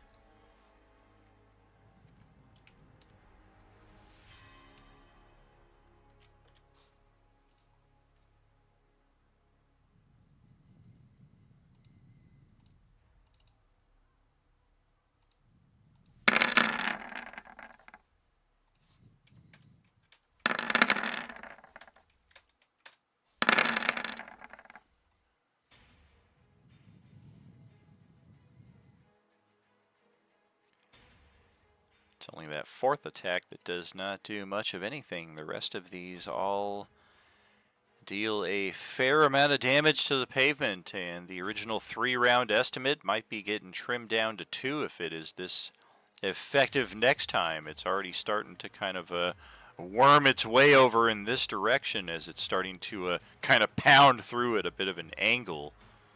And you got to imagine if... Even if you had true sight, I mean, it wouldn't view this, but you got to imagine, like, behind the scenes, there's, like, definitely somebody pulling the strings of this creature and directing it to act in such a method. Pass it over to Dewdrop's turn.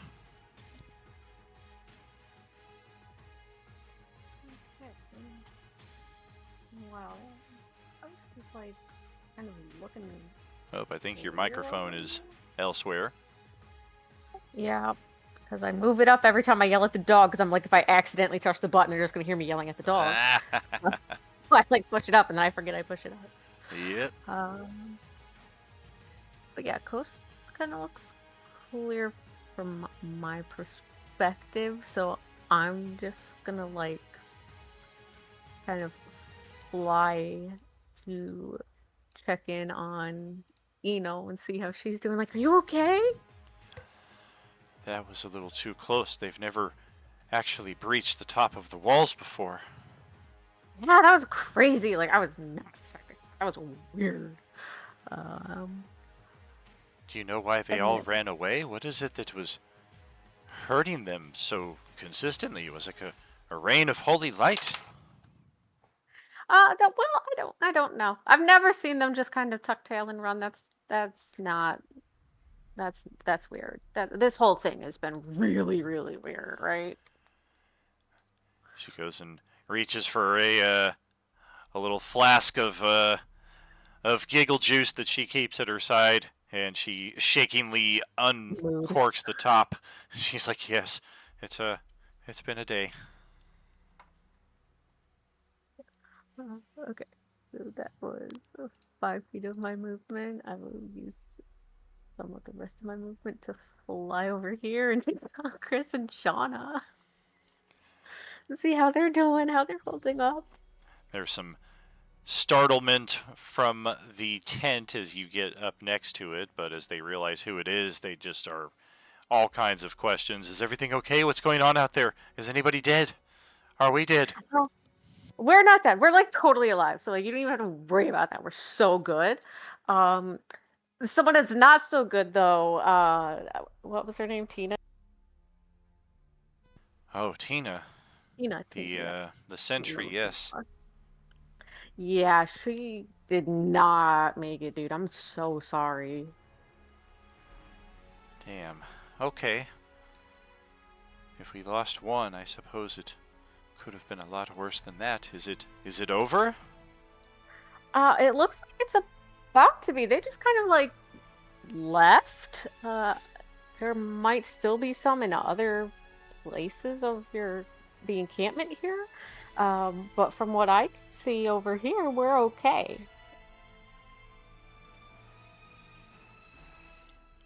And we'll pass it over to Adolin following that bit of RP. What's going on your turn?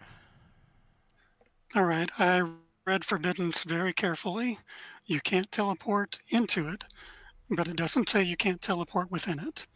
So I'm going to use my bonus action Racial Misty Step to get over here, and then I will use my movement to fly 30 more feet.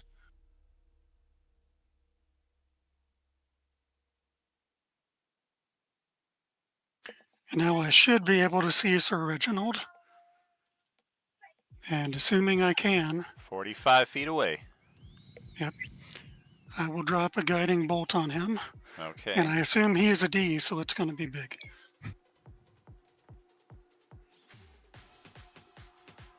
I should think so.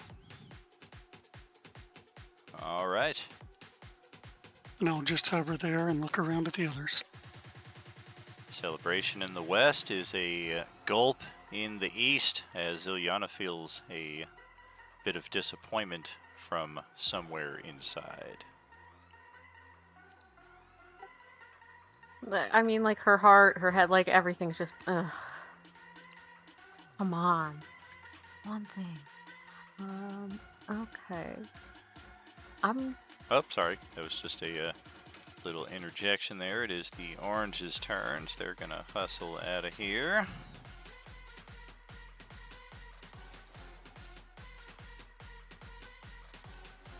Okay, and then over to Zilyana's turn. Ooh, she is not feeling particularly inclined yet to step out because she can still hear, like, the abomination and stuff. Because I'm assuming it's not a quiet creature, even though it's a little bit away. I'm assuming that, like, Oh, it's pounding through always solid making rock. some sort of noise. Yeah. Yeah, it's doing 150 damage to the pavement every round. It's like a friggin' jackhammer out there. Oh my god, that's so fun for us. So, yeah, but I'm also like feeling overly confident that I'm going to. I'll stay hidden because that's just like what I do. But I'm going to unready my action. I'm literally just gonna like start chilling in this truck. All right. Got some food prepped and ready for later on. It's not been fully assembled into a meal, but chopped veggies and pre-cooked meat, you can't beat it.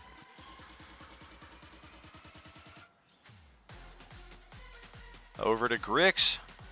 For a guy who started with 15 HP, he's doing pretty well in this combat. I don't think he expected to make it this far. Well, there's nobody really to go after. He is concerned about the amount of people that are paying attention to this abomination and its attempt to escape. Or lack thereof. Yeah. I don't even know if he has anything that he can prepare. No magic. Makes sad.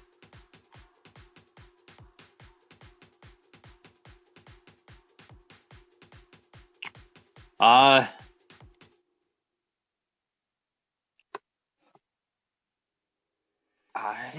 think he's probably just going to keep his crossbow aimed on the Class D, on the abomination, to shoot it if it somehow gets free. Very cool, very cool. All right, over to Buddy. Buddy is going to ready an action to cast a spell at that Class B if it does manage to get out. Okay. For Kadar. I think Kadar is just breathing a sigh of relief over there. He thought he was going to die. All right, how about for Thunderfoot?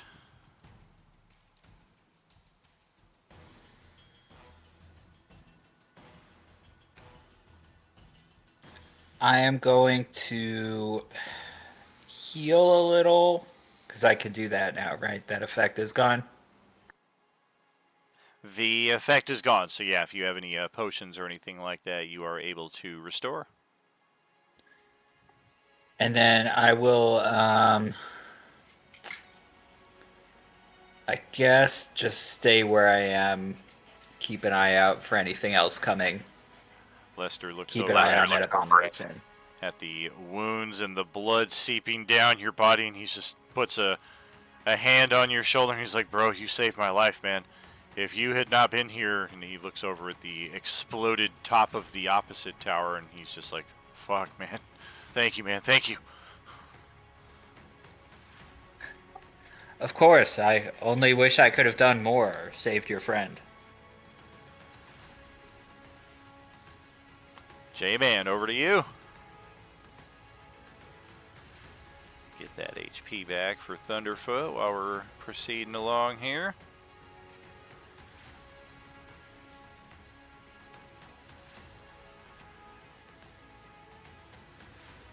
It's like my single move and kind of looked like, okay, this is, I know where he was posting up to defend this door, but he's not here, and there's a lot of fucking blood on the ground. So I'll kind of look to those who are in the area, like, where's Sir Reginald? Really just Buddy over here. Adolin's a bit further up ahead.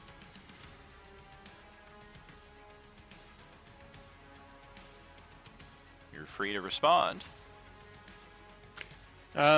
He was turned into one of them. Adolin went after him. I'm keeping an eye on this Class B to see what happens with this abomination over here. Because it's trying to escape, so I want to see if I can help protect against it coming back at it. I mean, you're saying all that stuff about the big guy, but as soon as you said, oh, he was turned and Alum went after him, I just took off with the dash. And that's my turn. Just, yeah. All right. Then we go to Nyx and Fury over here. Back to back.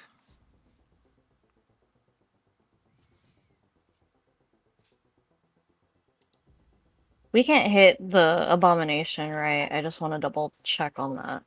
Correct. It cannot affect anything outside the dome, nor can anything affect it inside the dome. It's impervious to damage. But it looks like it's about to dig its way out by pounding through the pavement below it and kind of fashioning an exit of sorts.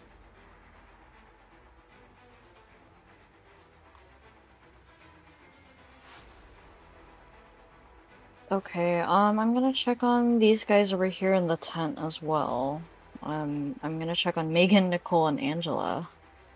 See how they're doing. It's very similar to Otis and Shauna. All kinds of inquiries as far as what's going on out there, and very eager for any updates as you're able to provide them.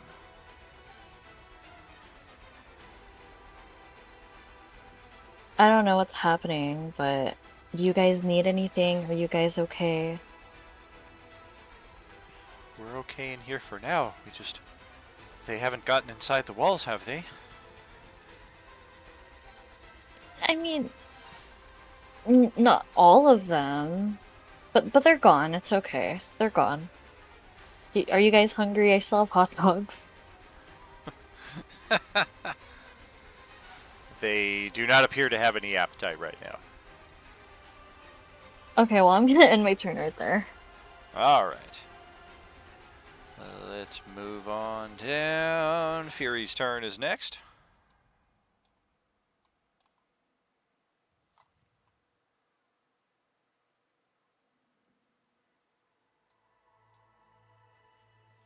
Pretty much, I'm going to be doing the same thing, but I'd like to post myself up at a different spot.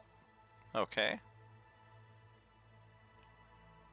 So you're offering hot dogs too? Yikes.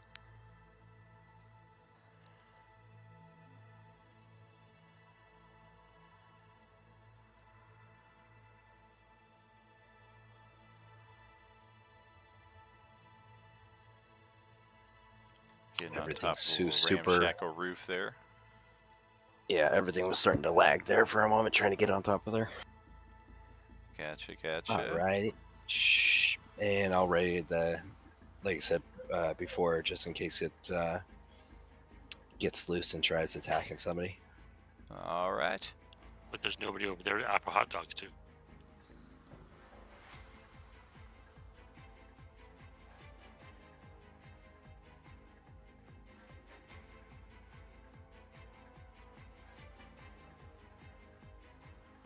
Alright, Abomination is gonna get out.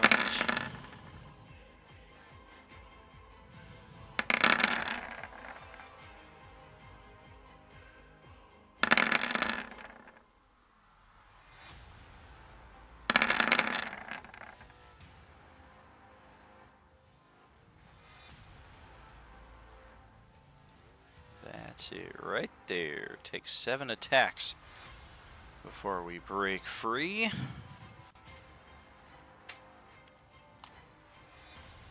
Whoop. Managed to squeeze ourselves out the other side here.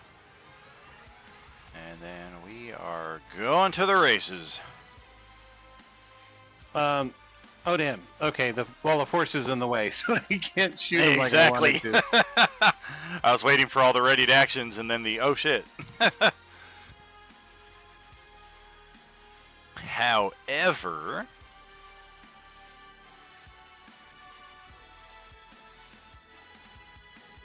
we are gonna move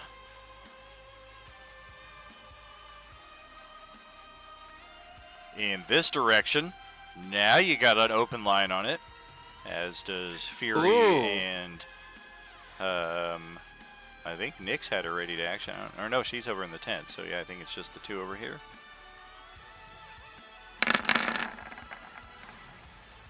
The actual. I'm gonna inspiration that. Okay. Actually, I'm gonna nat 20 it. Use your monthly, huh? That's right. Okay.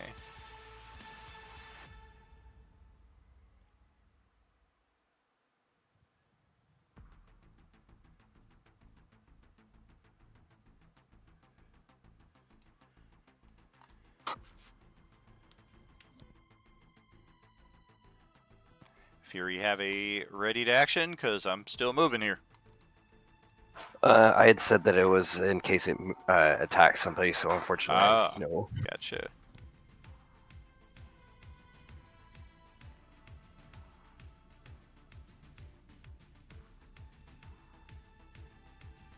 There we go.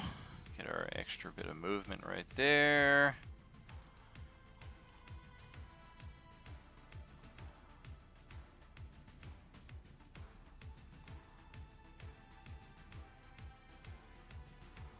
And I think that is it for its turn. We'll pass it over to Dewdrop. Okay. Oops, went too far. There went your mic again.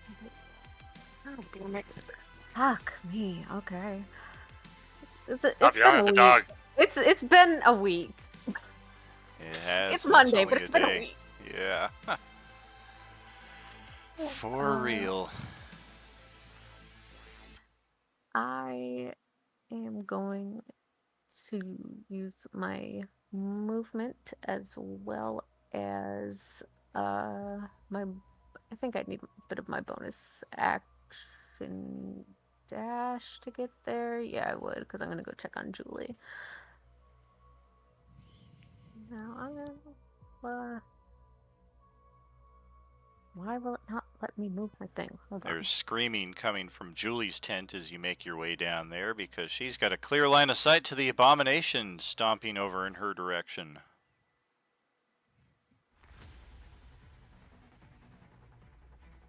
Okay, so and I'm gonna like shout out to Julie, like, do you see it too? Because I can probably definitely see this from 30 feet in the air. Oh yeah.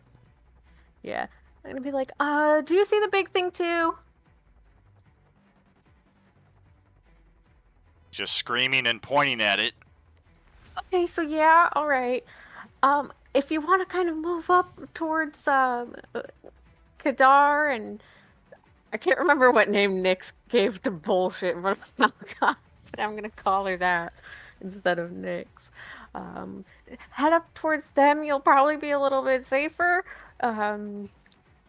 It's kind of clear up there, so if you want to try to like start escaping that way, highly advisable. My initiative's not till a 3. Kill that fucking thing. Well, I mean, we're gonna try. I don't really think it's gonna happen, but I mean, we're definitely gonna try.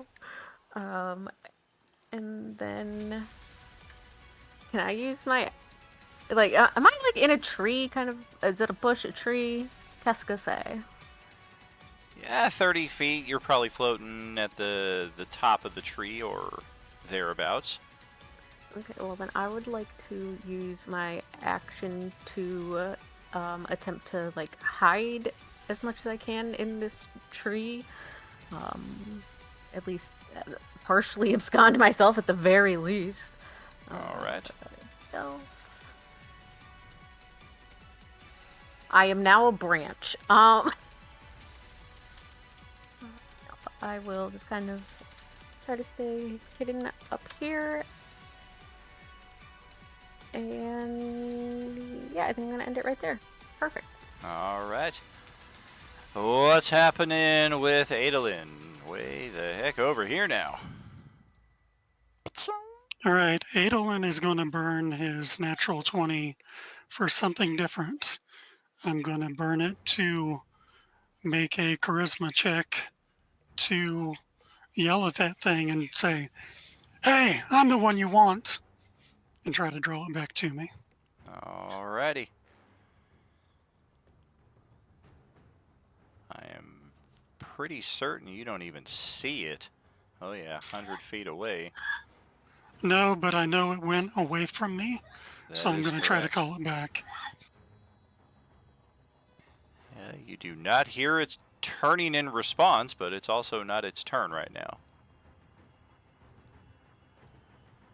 All right, I will move 30 feet up and try to give it a target.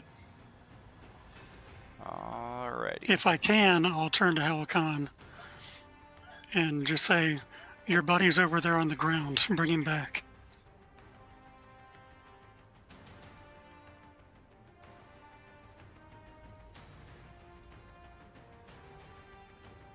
Yeah, Hawkeye's kind of like plastered against the wall because that abomination looked like it was coming for him for a second. Ah! Yeah, it got really close. And then just beelined inexplicably off to the east. All right. That's going to pass it over to the Class Ds. They are now all off the board, so we'll just take them out. And pass it over to Ziliana.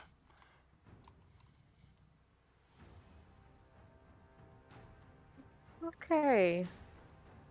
Got a little cocky there on prepping that attack. My bad. Like, yo, my bad, dog. But she is just going to kind of move as far into the kind of the food truck and kind of just squish myself as far back as I can and then All continue right. my little hide. I don't know if you want me to recheck the stealth because I'm like kind of sort of repositioning. Sure. 28, not too bad. Oh, you just rolled it a second ago. We'll go with 28. Oh shit.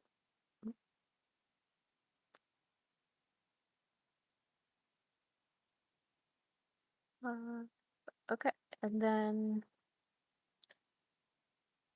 yeah, I mean, I just like kind of move my token right there, so like I know that I'm like actually in the thing and not just like hanging Oh, out yeah, on you can be the. like wedged all the way in the back here. Yeah, I'm just gonna kind of like cram myself as far as I can get, hide myself as well as I can, um, and then pass it to Grix. Sure, sure. We'll move it over to Grix here. Okay. It's gonna start moving towards the sound. 5, 10, 15, 20, 25, 30. He's gonna get about there, and he's gonna take a shot. Why not? Still got the crossbow out. Okay, doke. Son of a. Wow.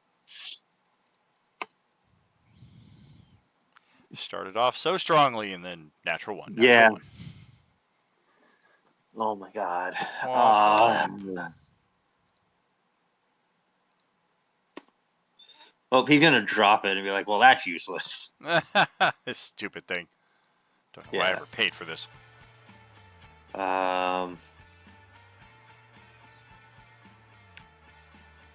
He is gonna use, I guess. He's gonna use his bonus action to rage because if that thing comes and attacks, it might save him. What the fuck? My Discord is displaying on the live stream. Why didn't anybody tell me that shit? That's why I'm doing window capture, not display capture. Son of a bitch. That's funny. 1 second. I was like, why did I see Dr. Evil on the live stream here? Oh, that's why. Whoops. Okay, well, there's a little peek behind the curtain for anybody who was catching on to that. But anything else for Grix there? I still have 10 feet of movement, so I'm going to back up a little bit. Yeah, we'll do that. All right, buddy, your turn. All right, I'm going to fly 20 feet up.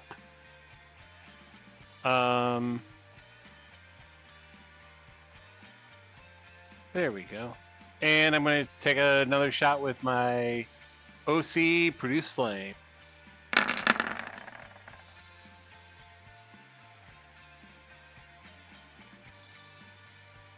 We will take it. barely seems to notice this damage coming at it. It seems very focused on something in the eastern direction. Yep. And then as my bonus action, I'm going to command my Wildfire Spirit to shoot a flame. All right. 18 is the AC. I'll just let it go. Kadar. Kadar can probably hear something big down there, and he's a wuss, so we're going to slide around the corner and get out of sight. All right. Mr. Lee.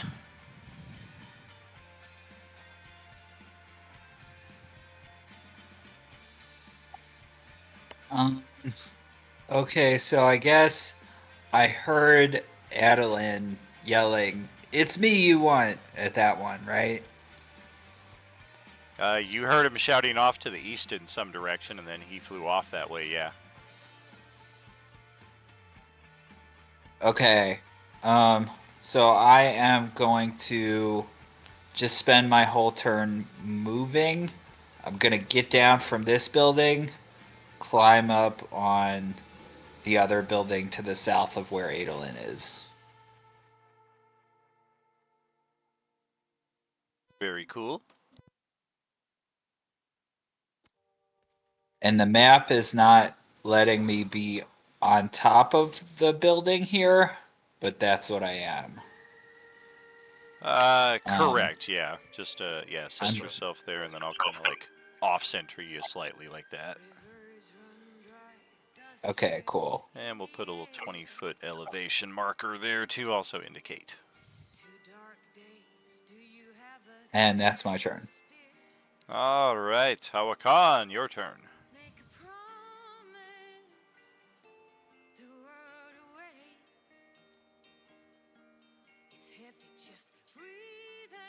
Actually, move and dash and trying to get to my buddy.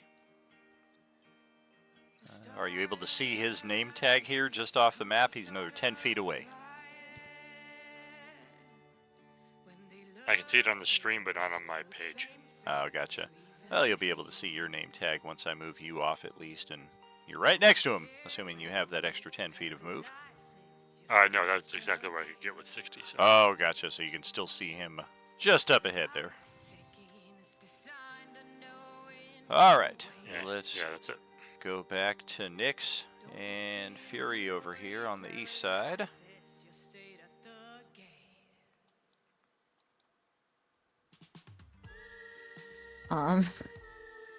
He's right there. I'm gonna go back to where I originally was, real quick. Okay.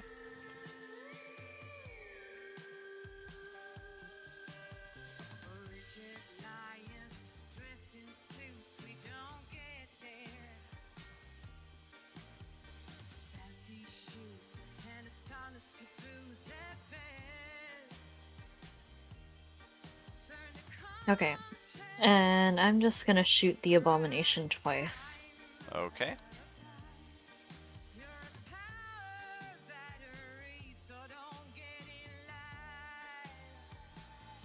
But real quick, I'm also gonna use my bonus action. I'm gonna cast Ensnaring Strike. Okay.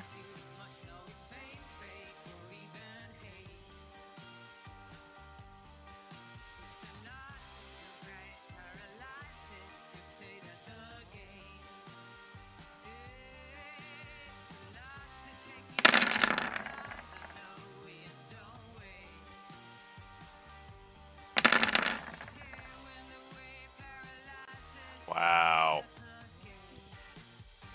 Miss, miss, or crit, crit? Crit, crit. All right. We're going to make that strength save. Next time you hit, so it's a one-time thing. We'll take that. Oh, shit.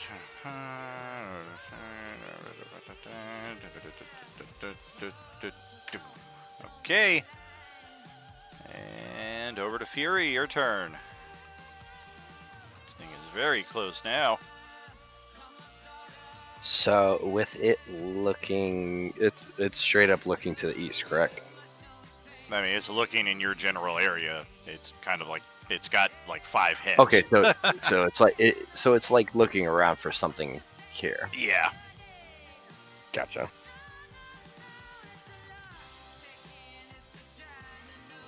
How high up would you say I am?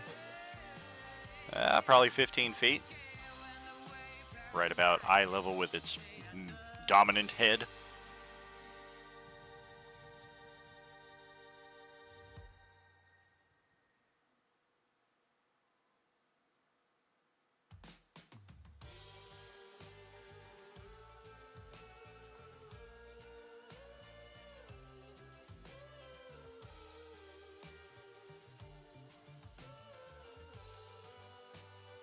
I do not have anything good for it, so I'm gonna. I want to try something. How long do you think it would take to just pop that ice pistol ammo into the pistol? Is that That's a an quick load automatic. thing? Okay. Yeah, I'd like to shoot it with the ice bullet. Okay. I do Do not you have know the everything effect plugged of on it. your sheet? No, not the F. ice bullet. I do have the shoot. Just roll a normal attack and we'll kind of flip it. Or finagle it on the spot. Target AC is 18. Do you want to burn your inspo for the week? Yeah. Okay, it's 3d6 ice damage, cold damage.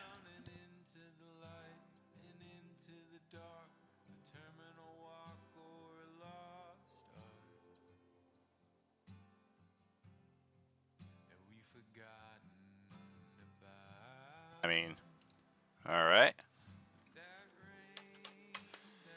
We'll take all of it. Doesn't resist or have any extra effect. Anything else?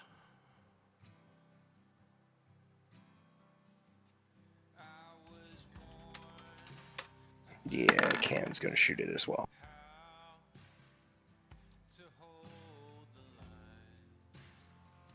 Target AC is 18.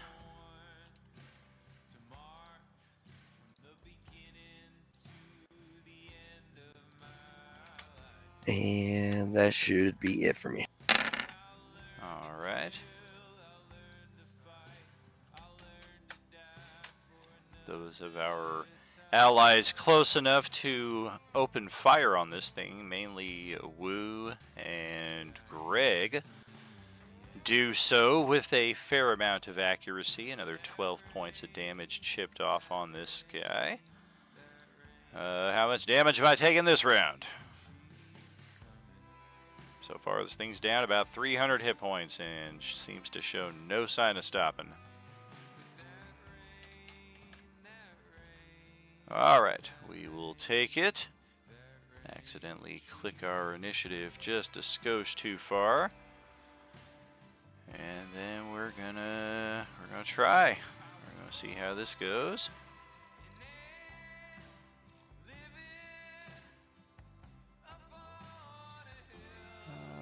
Okay. Let's get right here to the back of the food truck. And we're going to try and wedge part of ourself into here. Appears that we have found the object of our desire, and it is named Ziliana. We're going to scoot in just a little more.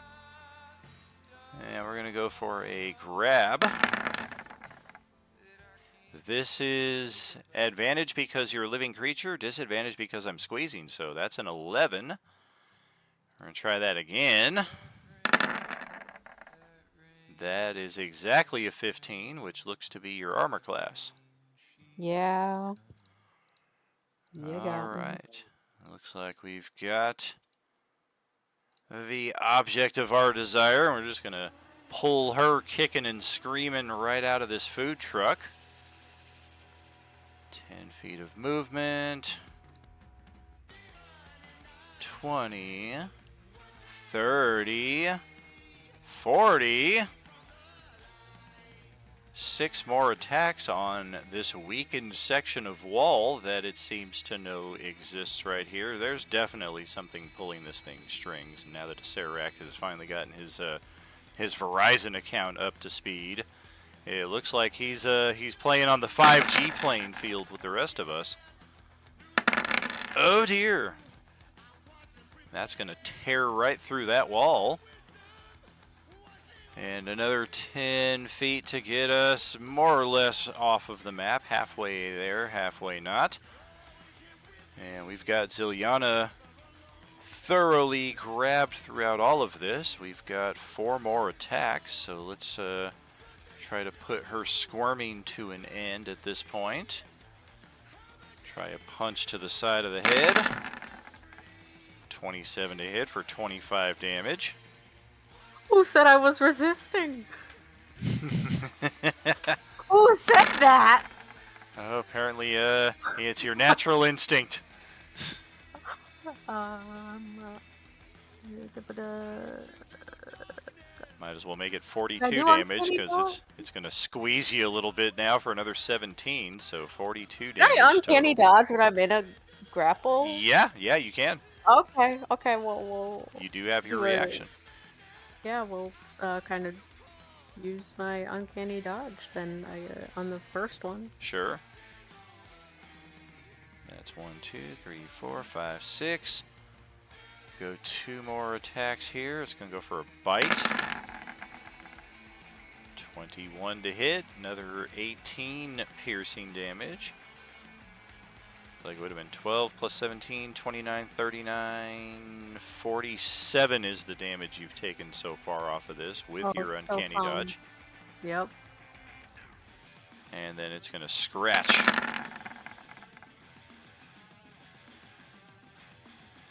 $19 to hit for another 21 slashing. I think.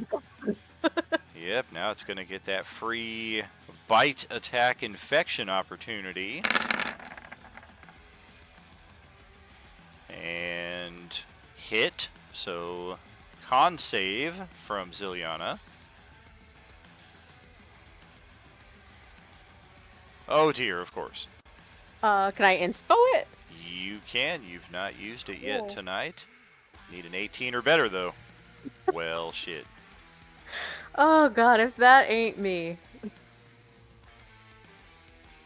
if that's how we're keeping it... I'm the guns over here like, what the fuck? Why are they targeting us?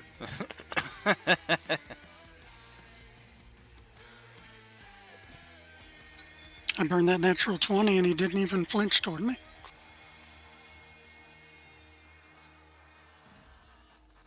He probably would have if he wasn't being remote controlled. Oh yeah, you're playing reactionary. This thing is already programmed and not subject to such on-the-spot adjustments. If that's that, so now we'll pass it to Dewdrop, who can hear and see some of this going on down in her neck of the woods. Where the heck did she go? Oh yeah, there she is, right there, just to the west of it, hiding up in the top of the tree. Yeah, so that was super weird. I'm gonna look down to like Julie, and I assume she's still like losing her shit. Oh yeah, absolutely. Yeah, no, for real. Her tent just got ripped partially off of its tent poles there as this thing just stomped right through it without so much as a care. Okay, I am going to fly down to her and like try to like actively like calm her down and try to convince her that like everything's okay. That thing is 15 feet away. What are you talking about?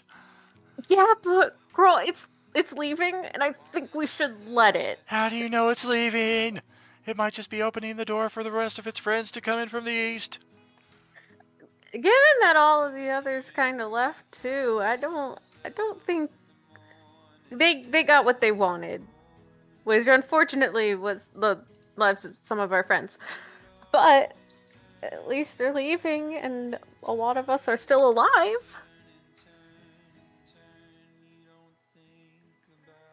No, very different. You're two characters. I know, right?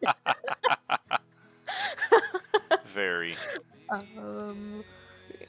Can I if I wanted to like really kind of try to calm her down, could I use like persuasion or performance? Sure. Persuasion, well, whichever is better for you, but persuasion I would mean, be the it's more the same. They're traditional. both 3. 3. Give it a so- shot. Oh my Wow. god! Wow.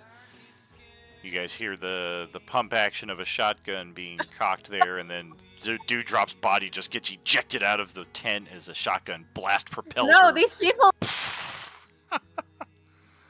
We thought you were our friends.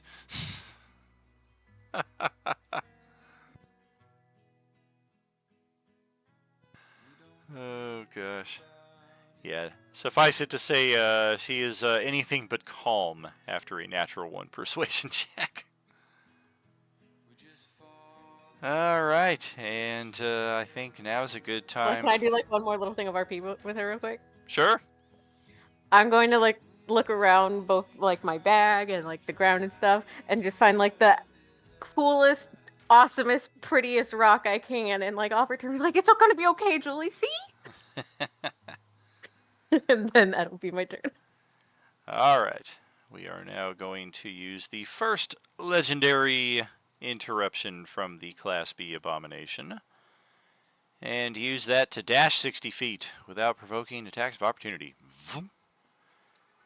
Carry ourselves further off the map there, and then pass it way over here to Adolin, and things are starting to get a little quiet now.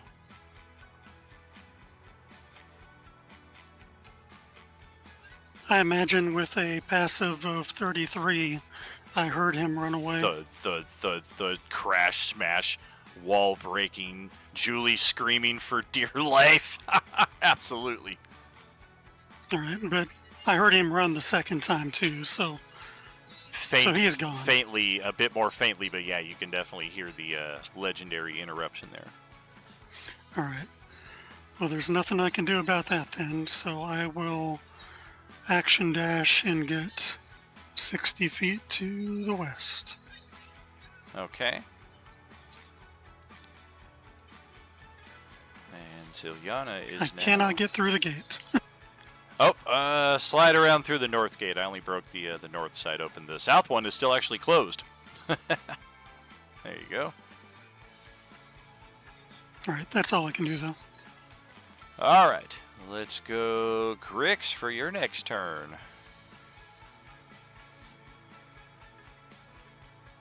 Okay.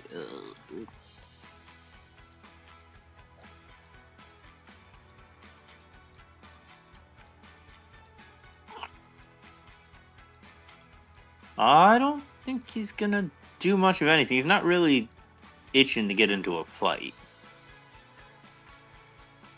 And as long as the creature isn't around him, yeah, he's just gonna chill for a moment. All right, and buddy, your turn. All right. Let's see. With this, I have a fly speed of 60.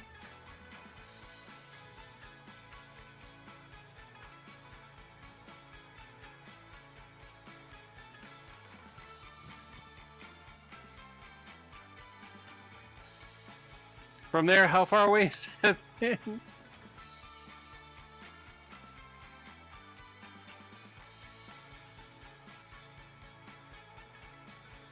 Can't even see him.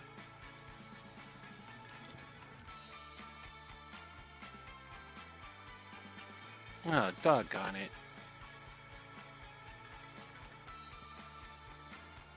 Alright, well, I'm going to start checking on people over here, making sure they're okay, trying to help wherever I can, etc. and so on. Okay. Kadar, Thunderfoot, Hawakan, Nyx, and Fury. Just to try to expeditiously through this, what may be the final round of this conflict. Anybody have anything within that space of time that is going to cause this initiative to continue for another round? I'm pretty sure Revivify is in the near future. For Sir Reginald, we do still have 5 rounds left to tend to that, but even that is not going to keep us in the initiative for another round. So is anybody pursuing any of the fleeing zombies? Because that will keep us in initiative. Kadar is not. Yeah, I'm not. No. Nexus tired. No. Well, all right. Nope, Let's I'm busy helping close people here. that. That is not how I thought that was going to go. I thought I had Ziliana pushed into a corner to where she had to confess, and she wouldn't. She wouldn't do it. Girl, you know Zil would rather die than do that. And I guess so.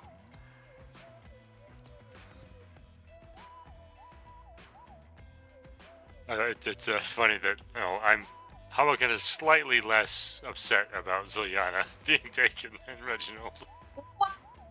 Oh, really? I didn't even get you sent to jail, bro. That's because I wasn't there. I probably would have been otherwise.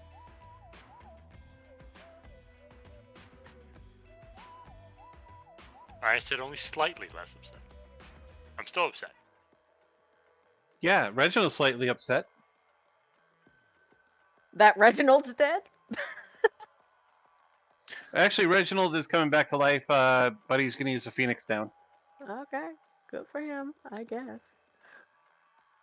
I don't know. I wasn't mad when Reginald got dropped. Dude, imagine the experience that the people from Corinne have just gotten. Yeah. They're almost real characters now. So close. Yeah, I mean, there's nothing I can do to help Reginald. I was able to bring him over to somebody who can. That was all I could do. Do we have anybody who can revivify? I assumed we did. I have 5 Phoenix downs. I can bring him back. Well, as long as we can get Reginald and Buddy to the same space within the next 30 seconds, then yeah, I think we're okay on that account. Well, I have Phoenix Downs too, and I was going there, so I'll burn Cool. one of mine. Sounds good to me. There we go. Do a little adjustment here on the live stream again. Not display capture, do the window capture so I don't show my private chats during live stream. Thankfully tonight it was just me trying to convince Katie to do something that would have changed the course of tonight's adventure, which that will be, I suppose, available for anybody who wishes to see it if you go back and watch the restream.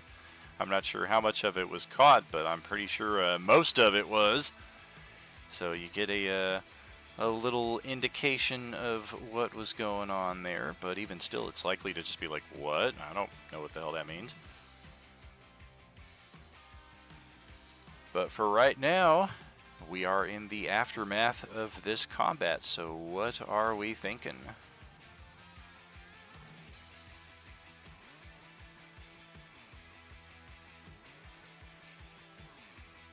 I'll go ahead and throw some healing ads. It looks like Jim and Grix don't regenerate, so I'll give them some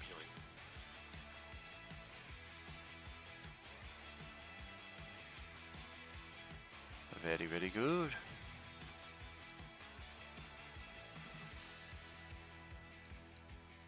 Yep, Buddy's going to be checking on people, making sure they're okay. Offering solace to those that need it. Offering some healing. Do we have intentions of reviving Tina? There is the potential for that in the window of time that we have. Yeah, I wasn't sure if that was possible or not, but she was the only one of them that actually stood her ground, so I will spend the resource on her. All right. I actually have the Revivify spell, so I could do that. Nice. Yeah, I do too, but I don't have Yeah, any it's my diamonds. circle spell. Well, lucky for me, I have on my character sheet diamonds. 300 gold piece diamonds. 4 of them, actually. Oh, fantastic. They were the same price as those spell scrolls that don't work anymore, so I invested in scrolls. Womp womp. Stupid scrolls. So I married a scroll. Oh wait, that's the wrong scroll. Following the combat, we're going to expeditiously do this, because otherwise I foresee this consuming the remainder of our session, and I would like that to not be the case. But if anybody throughout the course of the last week remembered that the leader of this community is our very well-dressed, well-coiffed man by the name of Victor, if you put that together, that Victor might possibly be in charge of Victory Way, our new mercantile for Monday, Tuesday, well, then you just might be right. My mother named me Victor because she knew I would always win. Thought that was a cool line when I first heard it, so I definitely took that and applied it to our character here. And in short, as his thanks for your stalwart defense of his community here, of our community, he is going to open up his private stash. As leader of this settlement, he has the prime business dealings with any traders and travelers who come through here.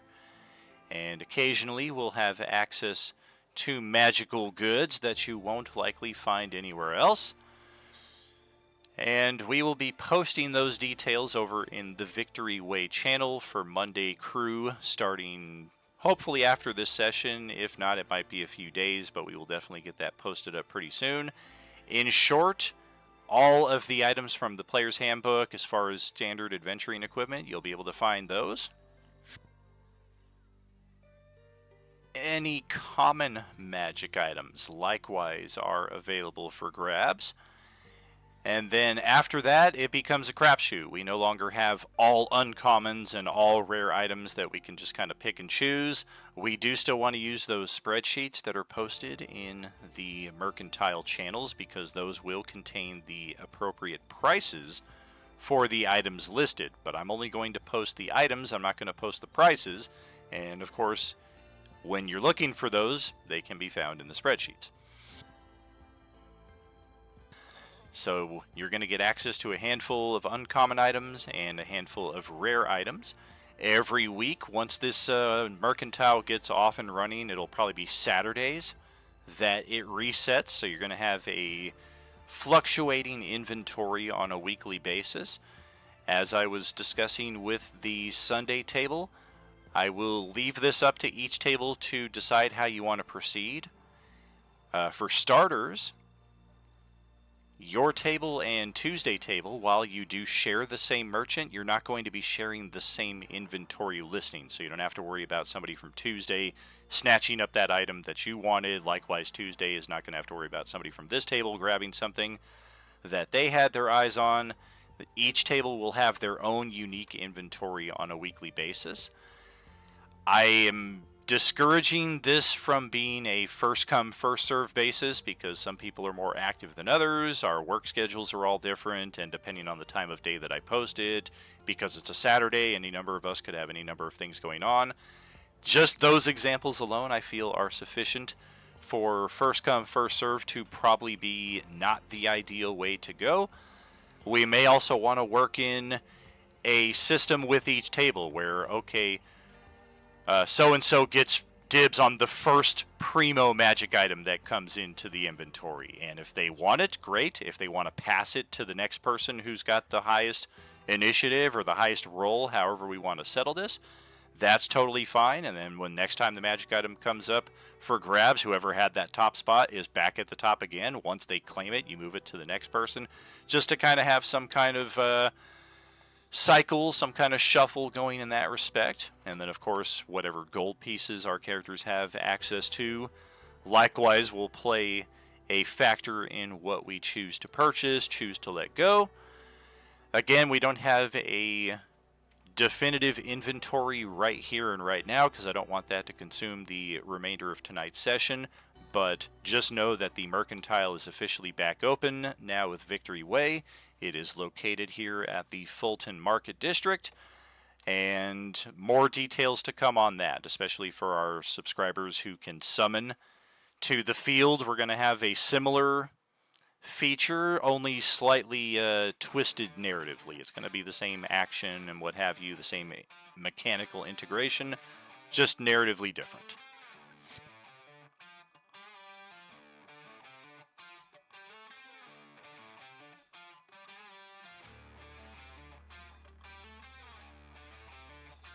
And then assuming our characters are going to spend some time with a bit of Mercantile, refreshing any items that we may need. Hopefully some good items come up that benefit our current composition. This is the point of the Coalescence Nexus. For any of our characters at this party who are particularly magically attuned, this event is particularly noticeable to you. Even if your character is not magically attuned, however, your spidey senses are telling you that something is going on. Only a few miles away, there is some kind of critical buildup of unstable magic energies. And what exactly this means is anybody's guess, but we do know it to be a bit down the road from where we encountered our Kryn PCs at the flooded toll booth, brought them back here to the market district. In addition to sensing this nexus of power, we are also convinced that this is a time-sensitive event. Whatever this nexus is, whatever the results are going to be, if it runs its course, if these magical energies charge up to the point where it explodes, implodes, dissipates, turns into a cloud of butterflies, who knows what's going to happen with it. I can give you the one example that we have seen so far, out of game only. The first Coalescence event occurred at the site of the endgame battle where Nihilus was defeated. And unfortunately, we did not tend to that Nexus event in due time, and it was allowed to manifest to its full potential. That world imploded, and the fates of all of our 20th plus level characters that we spent a year plus building up through the Coalescence 1 through 3, who knows what happened to those characters. We don't know if they're alive, if they're dead, what's going on with any of them. So a Nexus event is no joking matter. It's not something that we want to sit on.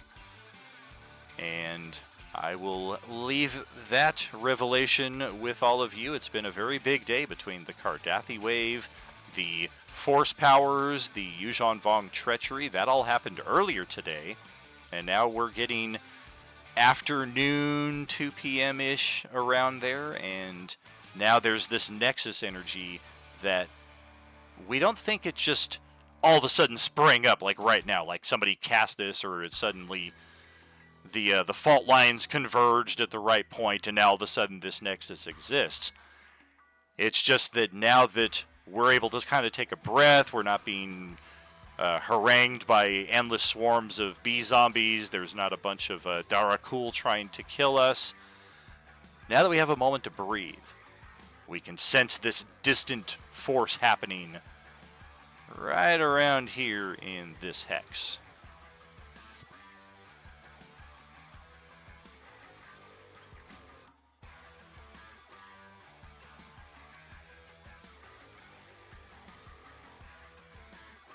Oh, in this location, we don't sense the one that is in the other area. That is correct. That one is, for whatever reason, probably it's just too far away. Because, yeah, Tuesday Crew's like less than a half a mile away from it. They were a mile and a half away when they first sensed it, which is about the same distance you guys are away from whatever this one is at the Chicago Stadium.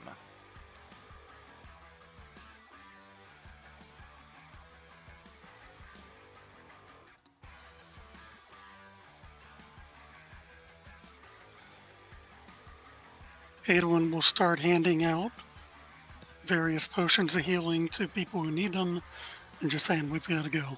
We can't wait. I will say for the Kryn characters, you can play this as you will. This will kind of determine how these characters interact in the future sessions. They have successfully made it to a place of safety, which was their primary goal for at least the last 2 or 3 days since they all of a sudden arrived here, and no sooner did they find this place of safety than one of their companions was killed / kidnapped and taken in a completely opposite direction. These characters are talking about heading west. Ziliana and the Orange Abomination were taken east. Beyond that, your characters are perhaps more than most in dire need of a long rest. Especially Hawakan. Our characters, Reginald, Qatar, Ziliana, you guys got a long rest in that trailer overnight before the Darakul made their second sweep at the beginning of this day. But for Hawakan, he was kind of like thrown out into the wild. He made his way to Fulton Market District. He managed to get himself a long rest, but then immediately went right back out into the hell of the apocalypse, and now he's probably feeling that exhaustion a bit more than most. Yeah, and he also brings up to the other two, like, do we want to try track her down? Maybe see if we can save her like we did Reginald? We could, but we are completely and totally out of everything. We need to rest first. But I don't think that thing is not going to leave a trail that's too difficult to follow.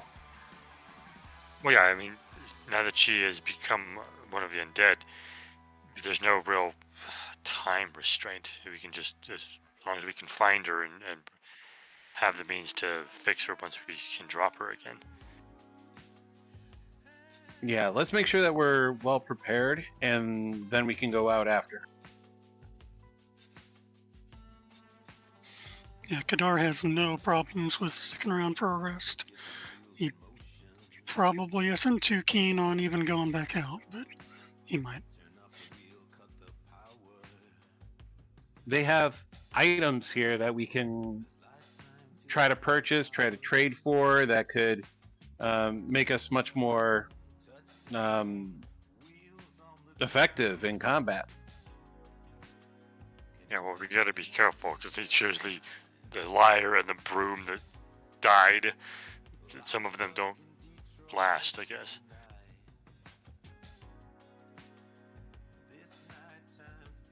We'll just have to be careful. Yeah, so it seems like the Kryn group is going to rest and head out to maybe try to track down Ziliana at some point. Very cool.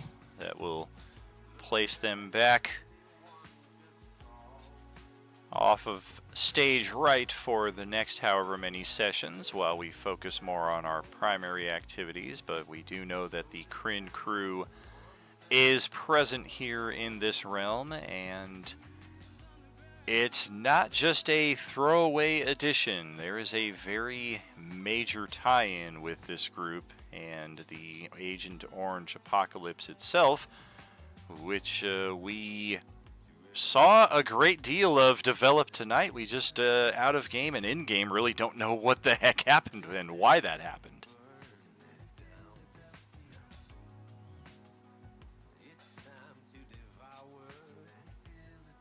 I'm going to rewatch the stream to find Manuel would know.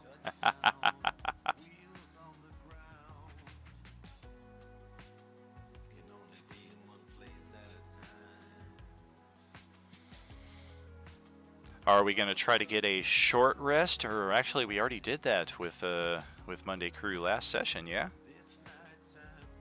Rest tracking. Monday took a short rest in session 19, yeah, so we literally just had one We could take another one right now if we want. Who knows how the rest of the day is going to go, if we're going to get another opportunity.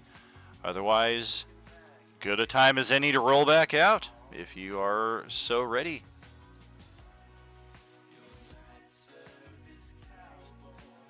Who needs what kind of healing potion? Yeah, I still have most of my spells left.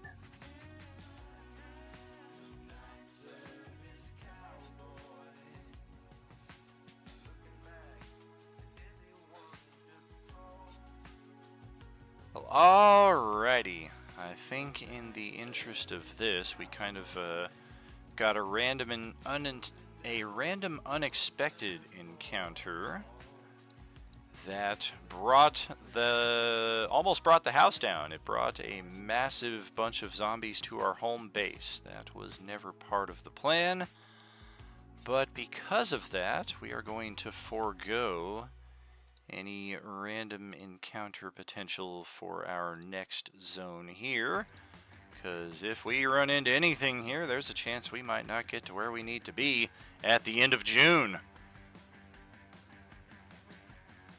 This is really weird, this new dynamic lighting reveal. That is not a polygon.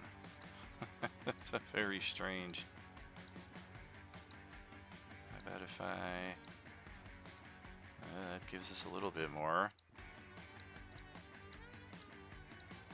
We're always moving things in beta mode here, so it's not quite up to snuff. But yes, this next area we're going to be able to pass through without any issue and finally arrive at the Chicago Stadium, where the Nexus event is present. Change that. Can just barely make out what it is there. Not sure. Again, I mean, you can see the previous dynamic lighting. I was able to custom tailor it right to every hex, and now all of a sudden I got this weird square thing going on here. So, whatever. Hopefully it'll be fixed next time around. We are able to make our way through there. We are able to make the next journey up the road to the stadium proper. And upon arrival to the parking lot, we are all convinced, regardless of magical affinity or not, that we have reached the correct location. There are a number of Class D oranges that are slowly making their way to this site. It's one of the few times you'll actually see the orange zombies in shamble mode. It's almost like they're hypnotized by whatever this energy is, and it's just very slowly drawing them towards it, as opposed to when they sense living flesh and they're bolting at you at 100 feet per round. This is your more traditional 10 to 15 feet slow little progress.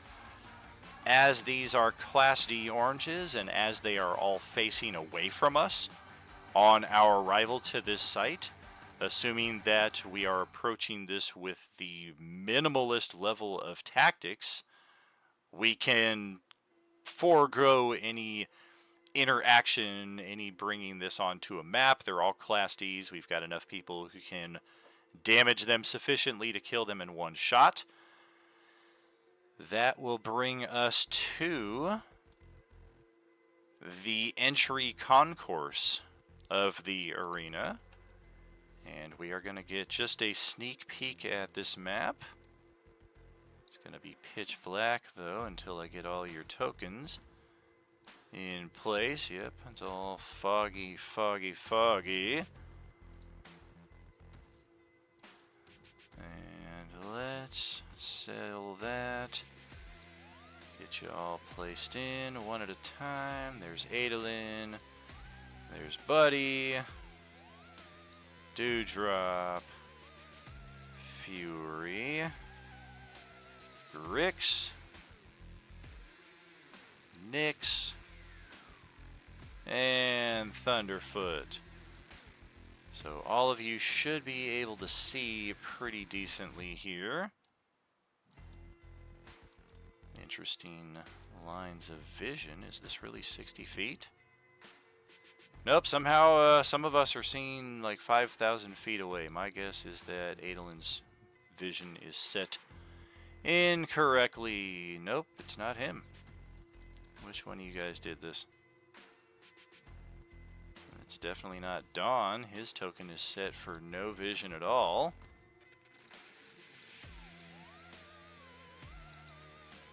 It's not Nyx. It ain't Thunderfoot. Not Dewdrop. Based on what's being shown, look at Yeah, I mine. think it's me. I can see like most of the board.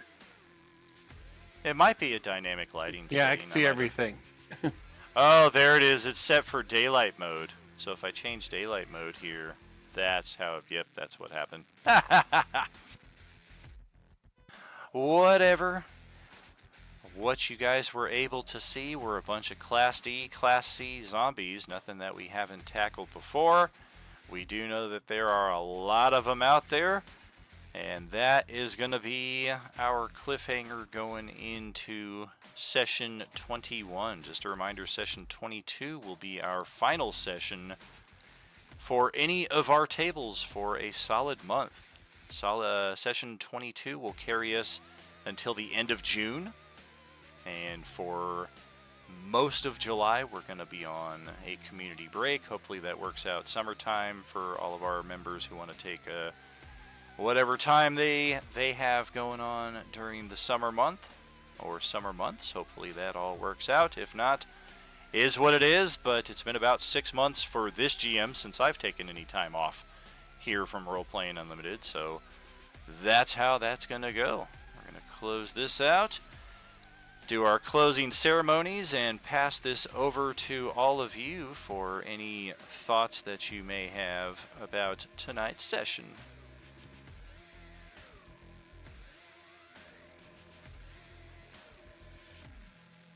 I just want to know what Ziliana was up to.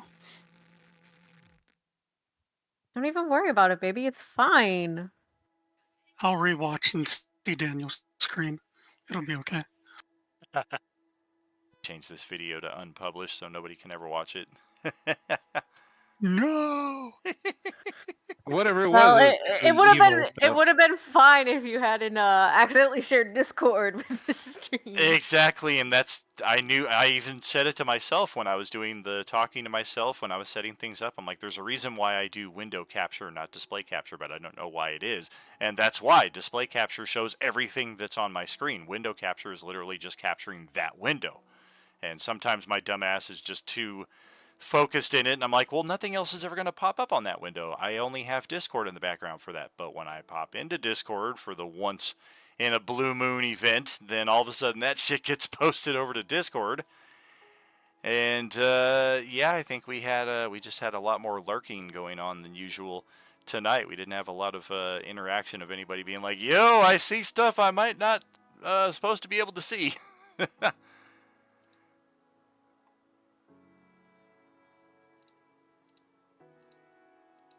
So I was giving out healing potions. Can Grix take a superior? Yeah. That's 40 HP back on a full chug-a-lug, I do believe.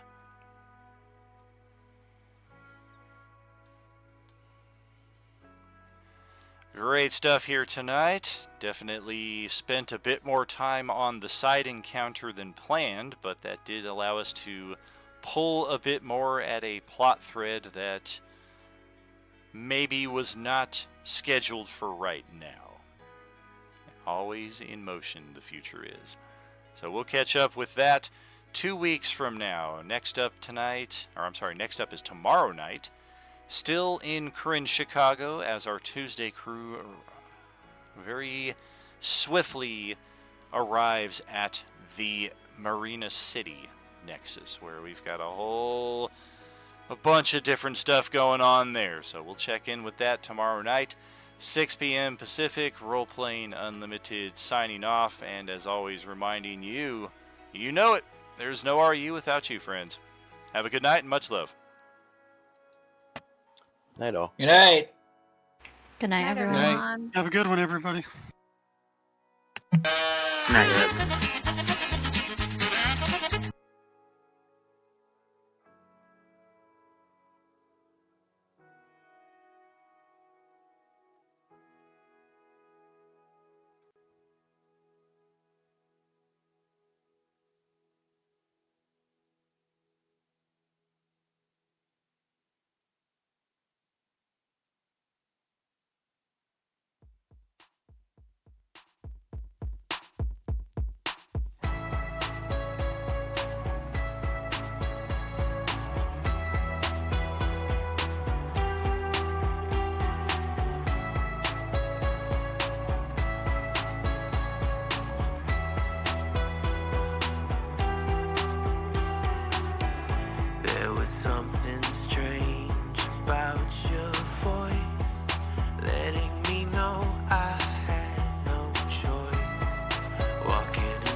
trying to grasp them now on my own. A heart of stone. You're a stranger to me now. It's like you've never been here, struggling on my own. Oh man, it feels so wrong. Now I spend my days looking back on life.